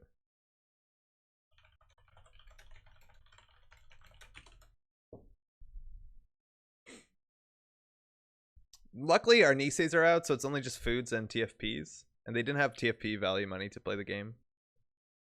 Oh. Well, firing made your cradle good. Might have been cheaper in the short run. In the short and long run. These guys have suggested the org crime cards are not long for this world. Yeah, I think that's probably for the best. I just don't know how we stop this. Excalibur is really good. The thing is we have to do credit hedge fund. No matter what, that's happening. And I think we just put Excalibur on R&D, which means they can only run it once a turn, so the equivocations don't get out of range. We also want to purge at some point. Getting another Ice on Archives is also kind of sweet. Credit Herge Excalibur on R&D. That's what I'm thinking, yeah. Baddies are unique. They know what this is, so they're going to expose it for days. No. What's good? This seems useless. Baddie seems less useful. Def override the Cortex lock? Yeah, you're right. That saves a credit. Oh, yeah, because we can't trash it to Ag Infusion. It's unresed. Yeah, we probably shouldn't have needed this. They're not going to trash any of their breakers. That would save us a credit. Puts on 8. That's actually really meaningful when we need this res plus other stuff. Or we can boop them to Excalibur and just score. Yeah, as long as Excalibur's resed. Yeah. Find us with your face. Yeah, we boop them with Excalibur real good. What does this do? You may trash and choose another. The runner's now running on server and encountering the outermost ice. That means they can't jack out. How many times have we fired IH's ability? Never. Not once. 0 times. Literally never. Do you have any more questions? No, not once. We didn't fire it once. We can also double baddie in the remote. Can you double baddie? I know they're unique, but it's only about resed, right? There's no unresed unique check. I don't even think purging's that good because we want them to run Excalibur. This is clearly an asset, so they can find out what it is. No.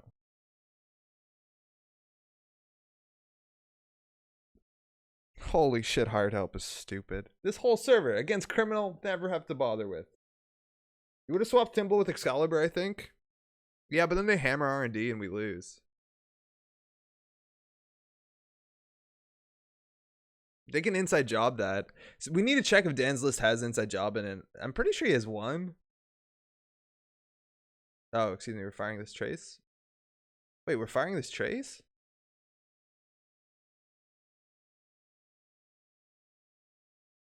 I have to spend 4 credits. Seems bad. Yeah, yeah, unres, it's fine, right? Should just MTFU. Maybe, okay. You don't have enough money to hammer R&D and you have 2 Nisa counters against IJ. Oh, yeah, we do. Yeah, we should have just jammed it. That's stupid. That's fine. The play's still good this turn. And we gave him a credit on the way, so we look real smart. And we're doing it in the turn where they double draw crowdfunding. Yeah, 2 Nisei tokens is probably just good enough. It doesn't matter as long as we have 5 credits.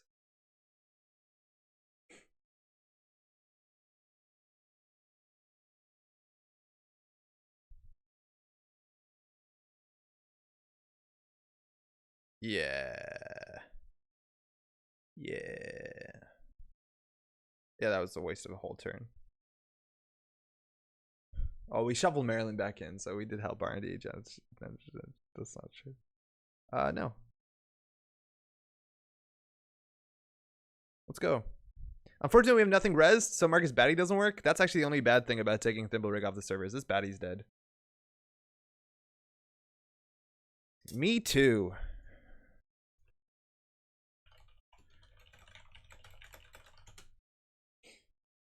I think rightfully so.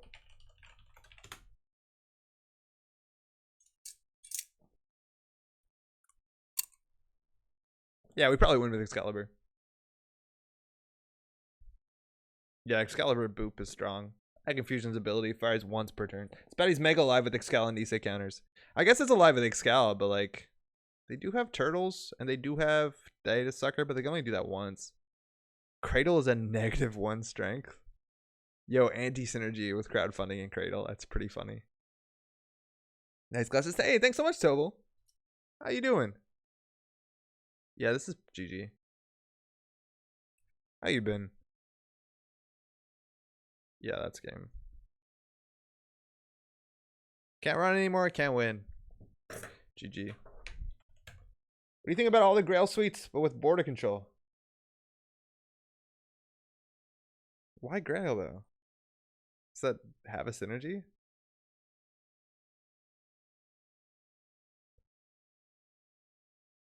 Yo, hired help. High skill cap. And like such a big fucking swing on this card. Sorry, I touched the microphone with my face. I drew this opening turn. Game becomes, I wouldn't say easy, but like a bit easier. As opposed to don't draw it, have to worry about HQ the whole game against Criminal. What the fuck is this card? I'm pretty sure Nisei is not going to allow this because it's pretty done. But I'm good. Thanks for asking. Hey, good to hear. Yo, Ransom, why about Grail? Like, Grail and border control don't work well together, so why do that? Why spend 9 influence? No way of dealing with Cortex Lock early killed me.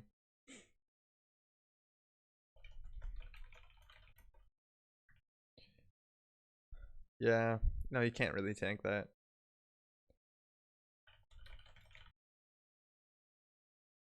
Hitting the one Amakuo is nuts good for me. Could have nabbed an early gen off R&D, it probably would have been fine.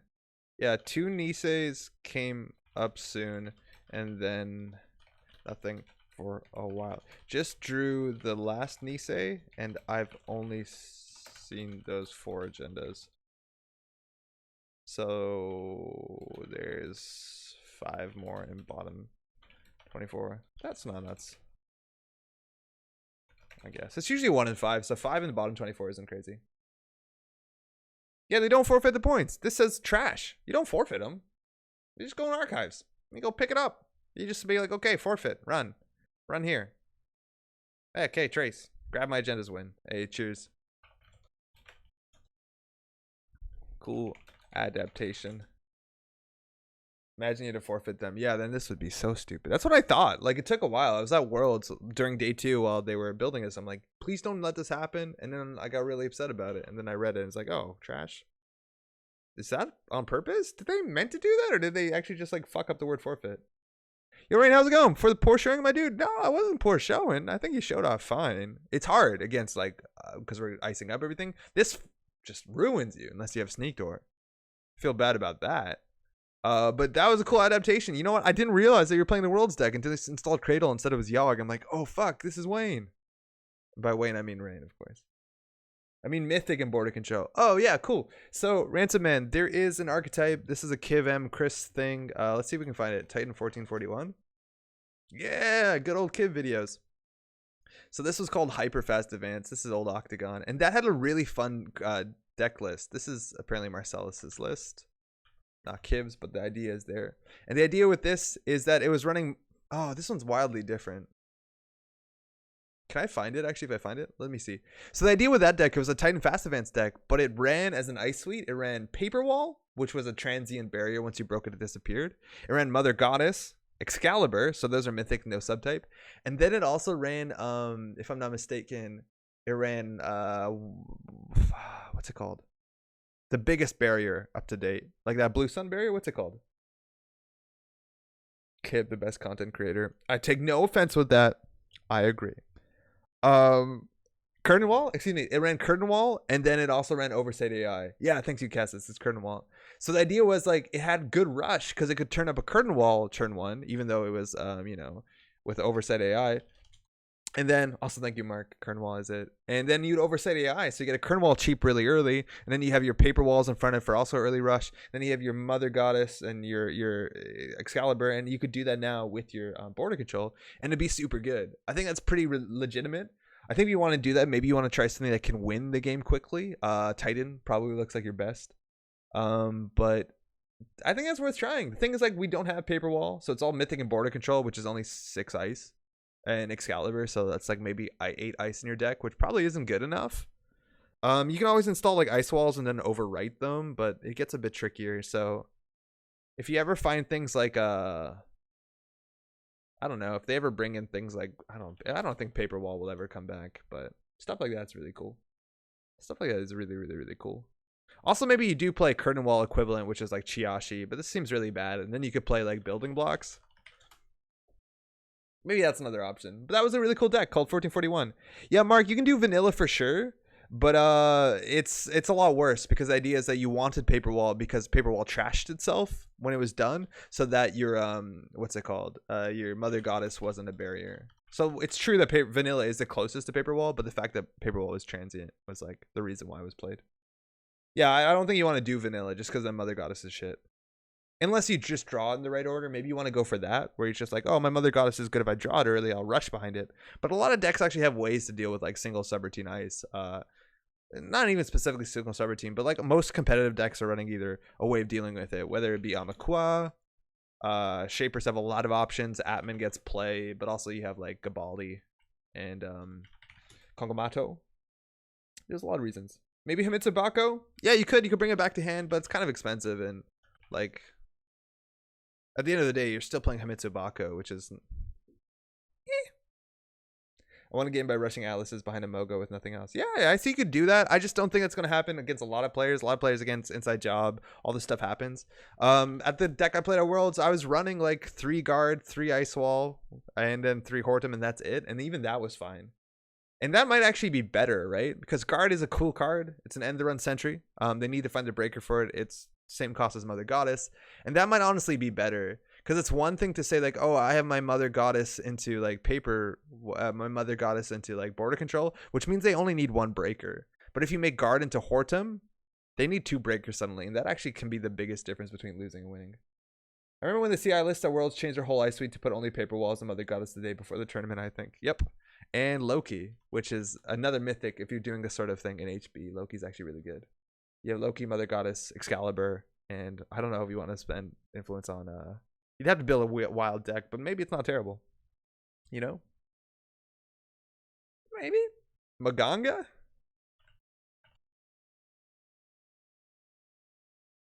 Oh my.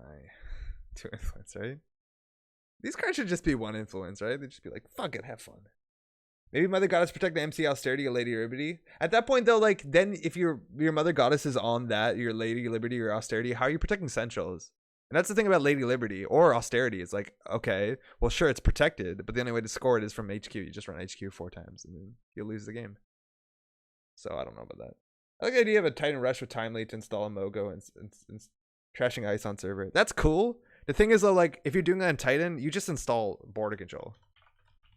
That shit's Nisei, right? Does Timely even pay res cost? I don't think so. Sandstorm is good with Mogo? Yeah, Sandstorm's okay. You don't even res it for free, so get fucked, right? Like, you can't pay 4 credits every time. It's way too much money. Sandstorm. Sandstorm's a cool card, too. Fucking Dean? Oh, man, it was really funny. It took me a while. I had one of the best, like, Netrunner games in a long time against Dean at King of Servers. And I was playing Geist, and he was playing Embolus, Matima Kundo, a better version of the deck that I have. He wasn't running border control, but I was playing the whole game as he was. And I was playing Geist with like cameras and actual breakers, not break and enter suite, and not the Kagomata Gabali, which I don't love. And there was this wild run where I saw the top of the deck and I was going to get in, and he installed from Matima Kundo. I'm like, I can get through everything. I have like I had all 3 types of breakers. I had no Amakua, I don't think. And I had like a Dean Lister, and he reses a Sandstorm. Fuck, it was a legwork or something, like really, it seemed really important. And he puts me onto a different remote server, and he just pulls his phone out. I'm like, what are you doing? He always listens to music, mind you, while he plays at least a competitive level. And he puts his phone out, puts it on the table, and starts playing music. I'm like, what? Why did you do? And it takes a second until you get into the real Darude chorus. He put on Sandstorm, and then we both had a good laugh. He's like, I'm sorry, I hope that's not out of line. It was really funny, but he did Sandstorm me. Still got the game. Feel good. Feel good we split. It's good. Sandstorm's a cool card. It's 11:45. Normally we'd cut the stream here, but I'm not working tomorrow. Let's get another game in. Let's get one other game in. If you're just tuning in, you're like, what's a splash game look like? I got your back. It's red. No, I don't apparently have your back. Is this button not working anymore? Oh, cool. We'll get one more game in tonight. I don't think we're gonna play that deck. We played a lot of mid-C. We could either net deck something really good. If someone wants to throw a list that's not like a grind, like a faster deck, that's an option. Otherwise, I'm just gonna play a Wayland deck where we find out. What's Ben Media Blitzing? It's Media Blitzing Jumon. Value Town. That's pretty wild. My body will be at work tomorrow, right? Modernized T21B Baker Street. That deck was awesome. Shit, that'd be fun. Obviously don't have time to do it tonight, but hey, I'll remember that puppy. Maybe we'll do that next week. That was a really fun deck. T21B was fun. Let's just see what's in the folder. We'll play one of those. What's so good? We played some Wayland today, but Wayland's generally what's fastest, right? Slam and jam. Oh, I like this deck a lot. Let's do this one. So this deck is fun. It's a Acme deck, which is pretty cool. You have 6 3-pointers, Degree Mill and SSL, and then you have 2 cute 1-pointers, which are good because you have the exchange of information. This deck should have a C source in it. It does. It has some money and 2 high-profile targets and 1 consulting. It's pretty mean. Ice is really good. If you see fires, that means hard-hitting News fires, you win. News sounds really strong, and then everything else is pretty good. And 3 data wards, which is wild. Excuse me. Let's hit this button. We're weak to employee strike. Really, really, really bad. 2 HPT so very wrong. Oh, I disagree with you. 2 HPT is fun. Oh, they left. Damn. Dang.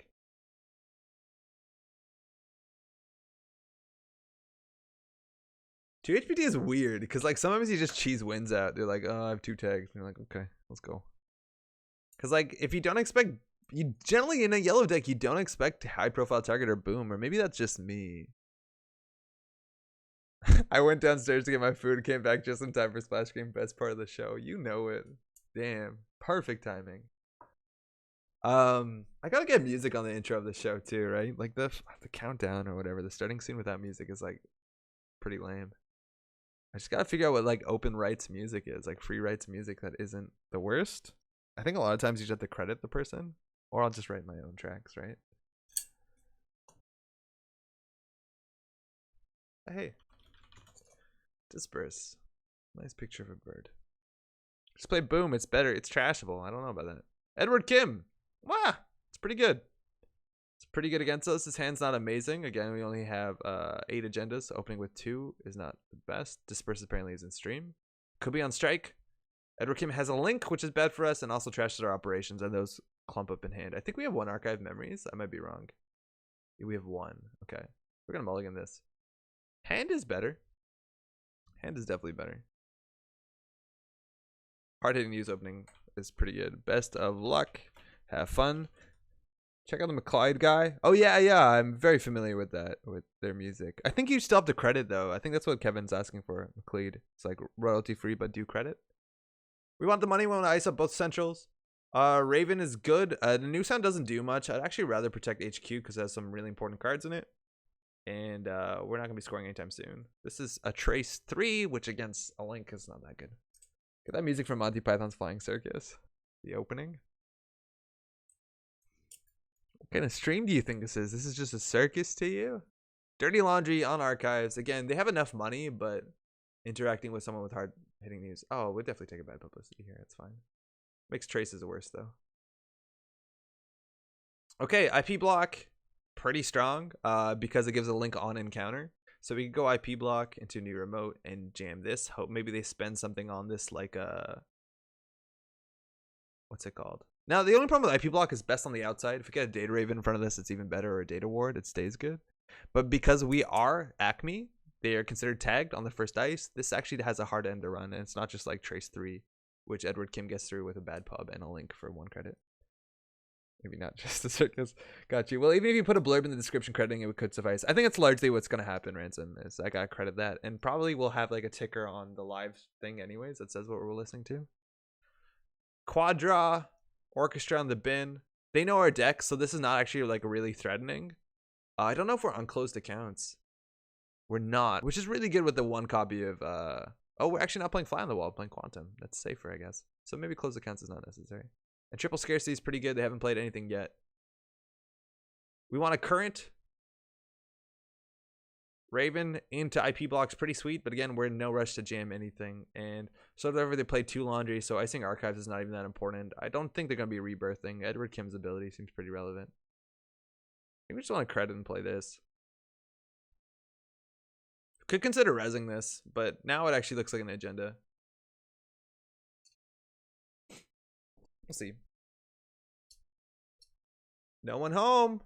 They got the tech. So no one home. Trace 0. If successful, the runner avoids any number of tags. So that basically means 1 hard hitting news goes down the pipe. Now, if you have like 3 times as much money as them, reasonable. Any much less than that, no. An attitude adjustment doesn't do anything. Let's try and build a server here. Raven on the outside. Doesn't get that much value as opposed to IP block, which gets a lot more value because trace on encounter on this trace doesn't really matter, but trace on encounter this one does. But this is fine. No ice res. We want to find the UCF, jam that on the outside. Because if they hit that, this doesn't matter. We're gonna res the Raven, so they probably end the run here. They could consider going in. We haven't been jamming, so they have a choice here: either end the run or trace 3, trace 3. And that could have been a UCF, which would have made them lose 14 credits. That's how strong this shit is. We'll res this too. Like, universal connectivity fee would be game losing. Kind of how strong the variance on this is. So we'll do a trace here. They have 1 bad pub, 1 link, so it's only 1 credit. But, you know, tax. It might actually not have been worth resing that, so it's a surprise at some point when they have a current up. This also discourages them from playing a current, which is kind of cool. And they did find an agenda. Fuck. At least we don't draw that, I guess. Counts. Damn, you're good. Count it. And they got down a resource, so let's see the scarcity. Fuck. Okay, so we can attitude adjustment this. We can also just jam it. It has to go through Data Raven IP block, which they're not really yeah, well, I guess we'll go for it. I hope that damn you're good doesn't sound rude at least. So we need 4, 5, 6 plus 5, and we're getting 3 at the top. Seems fine. So that was 6 points in a row. If they makers died, they'd be way more damn where they're good. So this is just hard to get through, and then this does straight end the run unless they have the barrier breaker. So we're asking a lot from them. This is a good ordering. Even if they play strike, this is safe. Generally, most people are on one current of some sort. And if this is an NGO front, I don't know if they can take this tax here, right? Like, sure, this trace isn't that big of a deal, but if this is like a data ward, it hurts bad. Running archives. Not sure why. Oh. Fuck, that's fine. That's really bad, but that's fine. They can just no one home through it. Oh shit, yeah, they can just no one home through. Oh man, they're on imp or something. Yeah, they can no one home through these and they can really fuck us. Oh, that wasn't an issue apparently. So they have the access to their decoder, so I'm going to throw this out because they break it for 1 credit with a bad pub, but now this is really weak. This means they want to trash things. Now the thing about no one home is they can always like remove the tag from this, so then this becomes really bad. That's actually pretty wild. This is going to be a big issue. So we need to get rid of this as soon as possible. Again, the UCF is the biggest deal. If they hit the UCF without an Amaku or a Gabali. Why not pay 5? SSL will give you money to score. Pay 5 for what? Sorry, puppy. What did I miss? I think it would have been right for them. It would have been backbreaking for you. Yeah, that wouldn't have been wrong. Hippo. Ah. Ooh. Friday chips generally good in Kim. Yeah, it's not bad at all.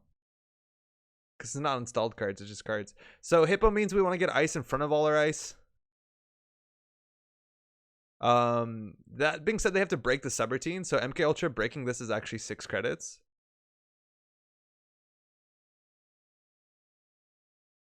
So I don't actually mind. And if they trash this, this becomes the outermost ice, which is pretty sweet. So I think we're just actually going to go jam this. R&D is open, but there's actually not that many more agendas in the game.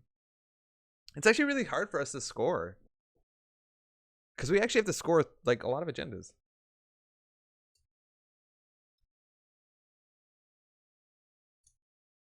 Sorry, Puppy, I'm still not sure what you mean by why not pay 5. I think I missed something. On the new sound? Oh, on the new sound, probably.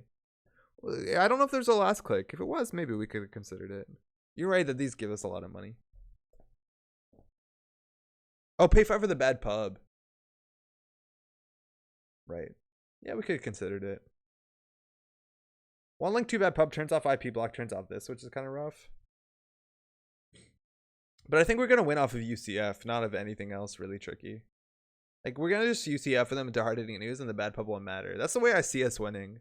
I don't think it's going to be a very value thing. This could actually mean misdirection. This is more likely to mean stuff like Yusuf, though, if they're playing Friday Chip. Like, Yusuf Friday Chip seems probably correct. Or Imp. That's also pretty scary. Throwing out a paper clip. So they have the clip. They have the Ultra. They have another clip. We don't have anything else, though. Oh, that's a good one.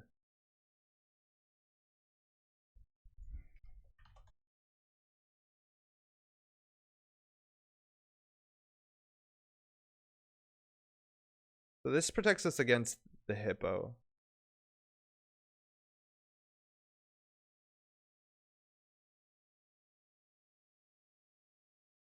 We'll slow roll this, I think. Now, if they know our deck, which they do, this is actually not a threat. That being said, if we do have a 50 mins in hand, this is the safe way to do it because they could, in theory, SMC for Clot, pop the self-modifying code. They also could be, to get more value out of the self-modifying code, which has a pretty good value with bad pub. They could be on clone chip. Generally, though, this means that stuff like Magnum gets played, or like one of breakers. They also could be on 5 influence for that weird Apex economy card. That probably actually is what their deck is on. That makes a lot of sense with this combination. I don't know what it's called, but it's a lot of influence. It's 5 influence. Does anybody know what that one's called? Reaver. No, the other one. Consume. Thank you, Jester. Yeah, Reaver, they're probably not on. Consume could probably do it. Yeah, also thank you, Appity. Yeah, and Freedom, it's cool. This might be like an off-brand Freedom deck. Some ability hasn't mattered. It has been a pressure, but it hasn't hit anything, which is cool.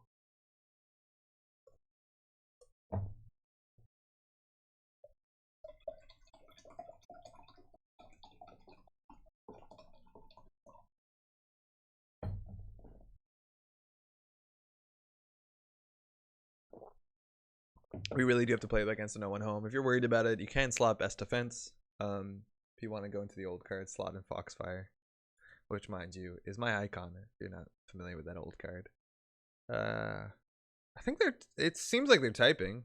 They haven't started their turn. Nope. Maybe they DC'd. Sometimes the typing goes off when nobody's there, but it looks like it's going on and off. So I think they are trying to do something. Yeah, totally.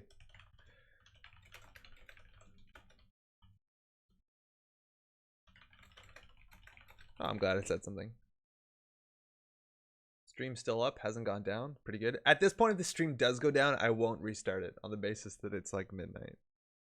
And it has stayed up the whole time, which has been pretty good. Ah, fuck. Okay. We'll hold off for a second. Notice an uptick of Shapers with Misdirection. Best Events has been MVP a few times this week. Yeah, actually, it's a big deal that Clone Chip got off the MWL. So Misdirection was meant to be a very common, hey, no worries, common card for Worlds, which largely lets you DC mid sentence, which largely did work out like that. That being said, yeah, it's good. Cool, what's up? Wait, Andre, you wear glasses? Not often. I used to wear glasses at some point. There's a couple videos like from years ago where I wore glasses, but I got these today. Or technically yesterday. Hey, called it! Consume! How's it going, Coca-Cola? It's been a while. But I do wear contacts, so these are new. So now if they trash a card, they get a token on this, which is a virus token. And then they can purge this. So in theory, they can keep money on consume, like virus counters on consume, as a way to like play around universal connectivity fee, which is cool. Ransom best defense is cool, but the problem is the best defense is countered by clone chip, and most decks are running misdirection or shaper are running 2 or 3 clone chips anyways. So like, you're now just throwing silver bullets at each other. I've never played Consume Rain. This seems okay. There's a chance that they're on the weird drip card. We can make them lose all their money. I just don't know what else we do. Like, we play this, and we play Scarcity. They played one. Yeah, they're on Career Fair. They definitely more authorized. Yeah, it seems okay.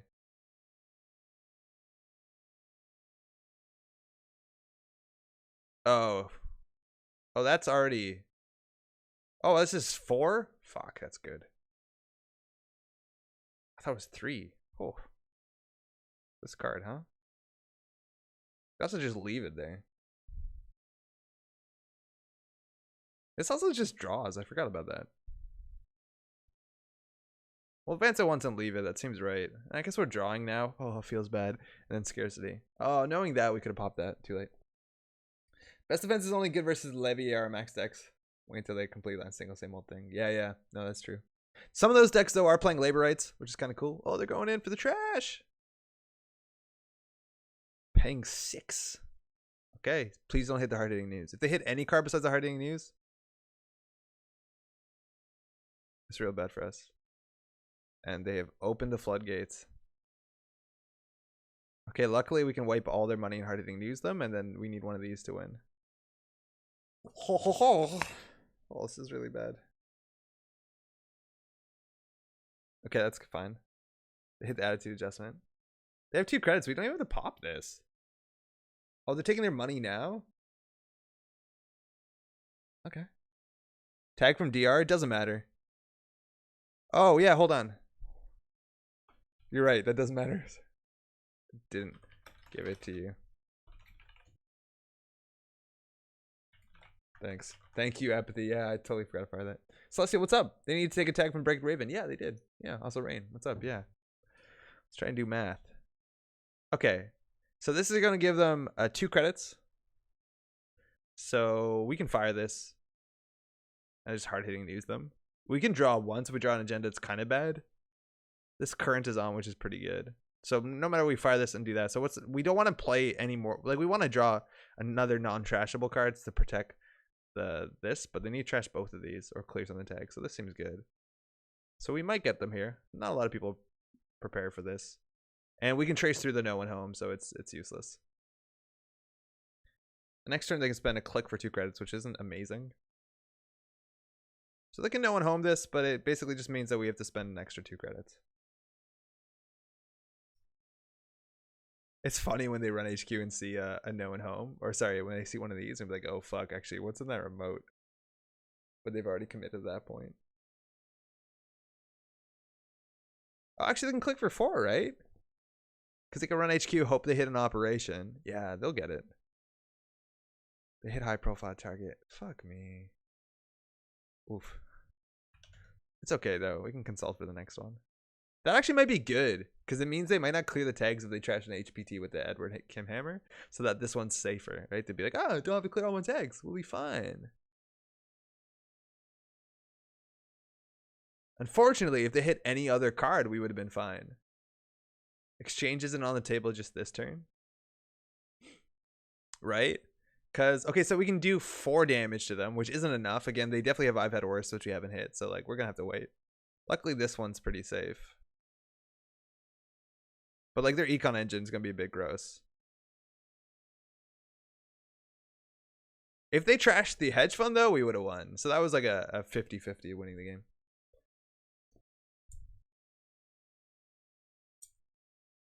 We could actually consider trashing that no one home instead of double advancing this. What do we do? Double advance? Install double? Yeah.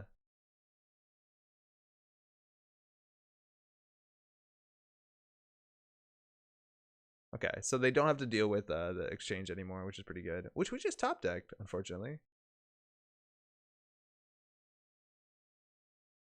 We'll just put those on HQ. This is a no rush, right? It could be so many other things. We don't actually need the money. The current is still on. This ice is really annoying. This whole server is like really annoying. So we don't need to score this. We can score this while they have a tag. Obviously, it's good. And again, a universal connectivity fee. It's only so good. I'll play this. Means maybe next turn we can purge, which robs them of 4 credits. Actually, no, we just draw here. We installed ice and then drew again. What kind of idiot does that? Fuck. What's this? I don't even know what these do. Oh.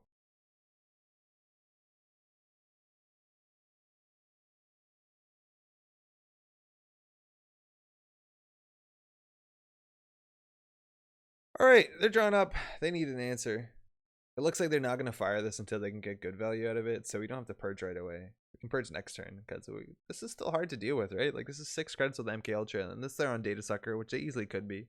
Friday Chip does get some value. And threw out another SMC, so that's 5, 6, 7, 8, 9, 10, 11 influence we've seen so far, 12. Which is pretty good.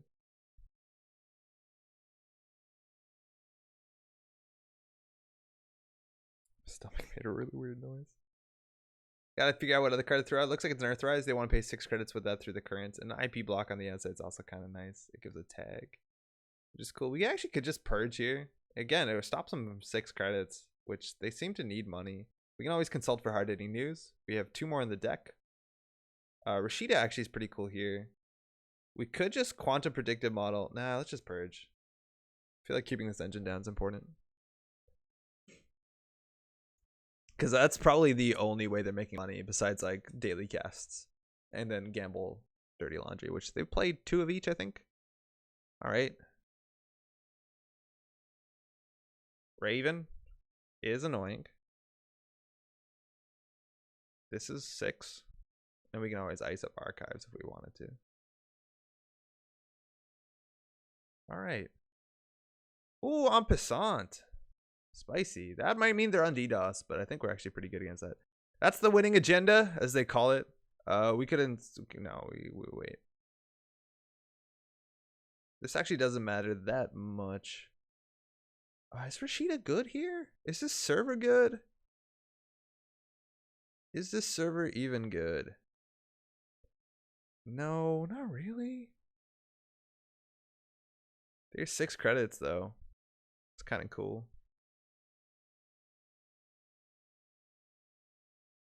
I don't know what to be scared of. Like, I don't know what this self-modifying code represents. But this server actually seems pretty good. The thing is, like, we can't do anything with it this turn. It's pretty safe in HQ.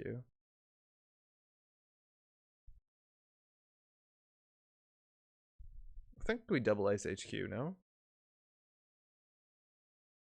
3, 6, 9, 10. It's half the agendas in the game. And we've installed double advance so many things, like 2 NGO fronts, 2 reversed accounts-ish. There's the hippo. Okay. That's good that we did that. So now I think we actually win. right? Like this is 6 credits. They could DDoS it. This is more money. Yeah, we'll try it. They just don't have enough money. SMC in the deck is a fetch consume. Oh, 100%. I just don't know what it represents now that consume is out. Like, is there anything else that they can pull out of nowhere? It's like suddenly SMC into David, which isn't relevant against RI Suite. I guess besides Data Ward to some extent. I just don't know what else it could mean. Like Data Sucker. Imp, that's a big one. They're just hoping it's not game. That's 6 credits for a single axis. Mind you, they will get credits back if they trash a card, which they are doing, and they'll trash another card. Small chance they win here. Oh, fuck me. Oh, they've accessed R&D twice. Got 2 SSLs. Now, there's not a lot of agendas left in the deck. Oh, my God. Oh, my God. Oh, my. Whoa. GG. Holy shit. Got him. Oh, my God. Every single R&D, I think, was an agenda. Wow. We got destroyed. That was the return for that hard help thing. So there's only 2 more agendas in the deck in 20. That was a 4 and 22, and they grabbed 2 of them. Oh man, Node, how's it going? Yeah, you definitely try it. I think they could have tried this remote though, maybe not. Yeah, it doesn't. I was hoping for a UCF all game, and that's a really big part of this deck. Like the strength of Acme is almost entirely tied down to universal connectivity fee being incredibly strong. Because if they hit this, they have no way to deal with this, right? Like this card right here. And if they fire this, they lose all their money. They lose the game when that happens a lot of times, right? Like you can't clear tags after hard-hitting news. So much of the deck is about like employee strike. Amaku is somewhat of an issue because you have IP block, and then universal connectivity fee, which if they face checked. Yeah, you were face checking on turn 3, I think, with like 14 credits. If you hit one of those, might be GG. We got destroyed. Oh boy, 4 and 22. Shit, 2 in a row. I count it. It's also a big issue with this card, and I know they didn't see it, but like it is a defensive card, an agenda. Yeah, it's a good one for sure. It's in a defensive card, but when they're on game point, like the text doesn't matter as long as they have 2 cards installed. Which, if they're on game point, if they're not playing criminal, they probably have 2 cards installed. See you around, eh? Sorry if I keep belching in the microphone like a fucking asshole. Thanks so much for watching. That's the stream for tonight. That RP deck didn't work out well, but man, that MBN one was pretty good. 3 on 3 on RND plus the HPT snipe. The HPT snipe, for what it's worth, was a 50-50. Because for us to be able to kill them, we would need to hit HPT and then not hit an IFED worse. Or I think we can, yeah, we have to not hit IFED worse, and then we have to consult. So if they hit either of those, we're screwed. So that one I don't feel terrible about. The 3 on 3 on R&D though, that's something else. That's really wild. Consume still gets the counters. On what exactly? Consume is hard to play around, right? Like if we universal connectivity fee, we do get counters. You can still flip it back over with simulator. Am I missing YouTube questions? Because it looks like someone's asking an apocalypse question. Yeah. Good night, bud. Hey, thanks so much, Vincent. Thanks for dropping by, man. Hopefully I'll see you sometime soon, man. It's been a bit. I'm back. Anyways, thanks so much for all the people that we played against. Thanks so much everyone in chat. Not much news, but watch out to tomorrow. I think Nisei does their conversations on Friday, if that's something you care about. All the new cards are up on JNet if you want to goof around with the world's cards. Maybe you were in our worlds, most people weren't. So you can try them there. You can also print them off online on that Fantasy Flight website and on Reddit and stuff. You'll be able to find them. That's largely it. I love, again, leaving this thing halfway through a sentence, so I'm gonna go do that. Enjoy your weekends, y'all, and hopefully I'll see you next week. Ciao. Oh, the lights, the timing.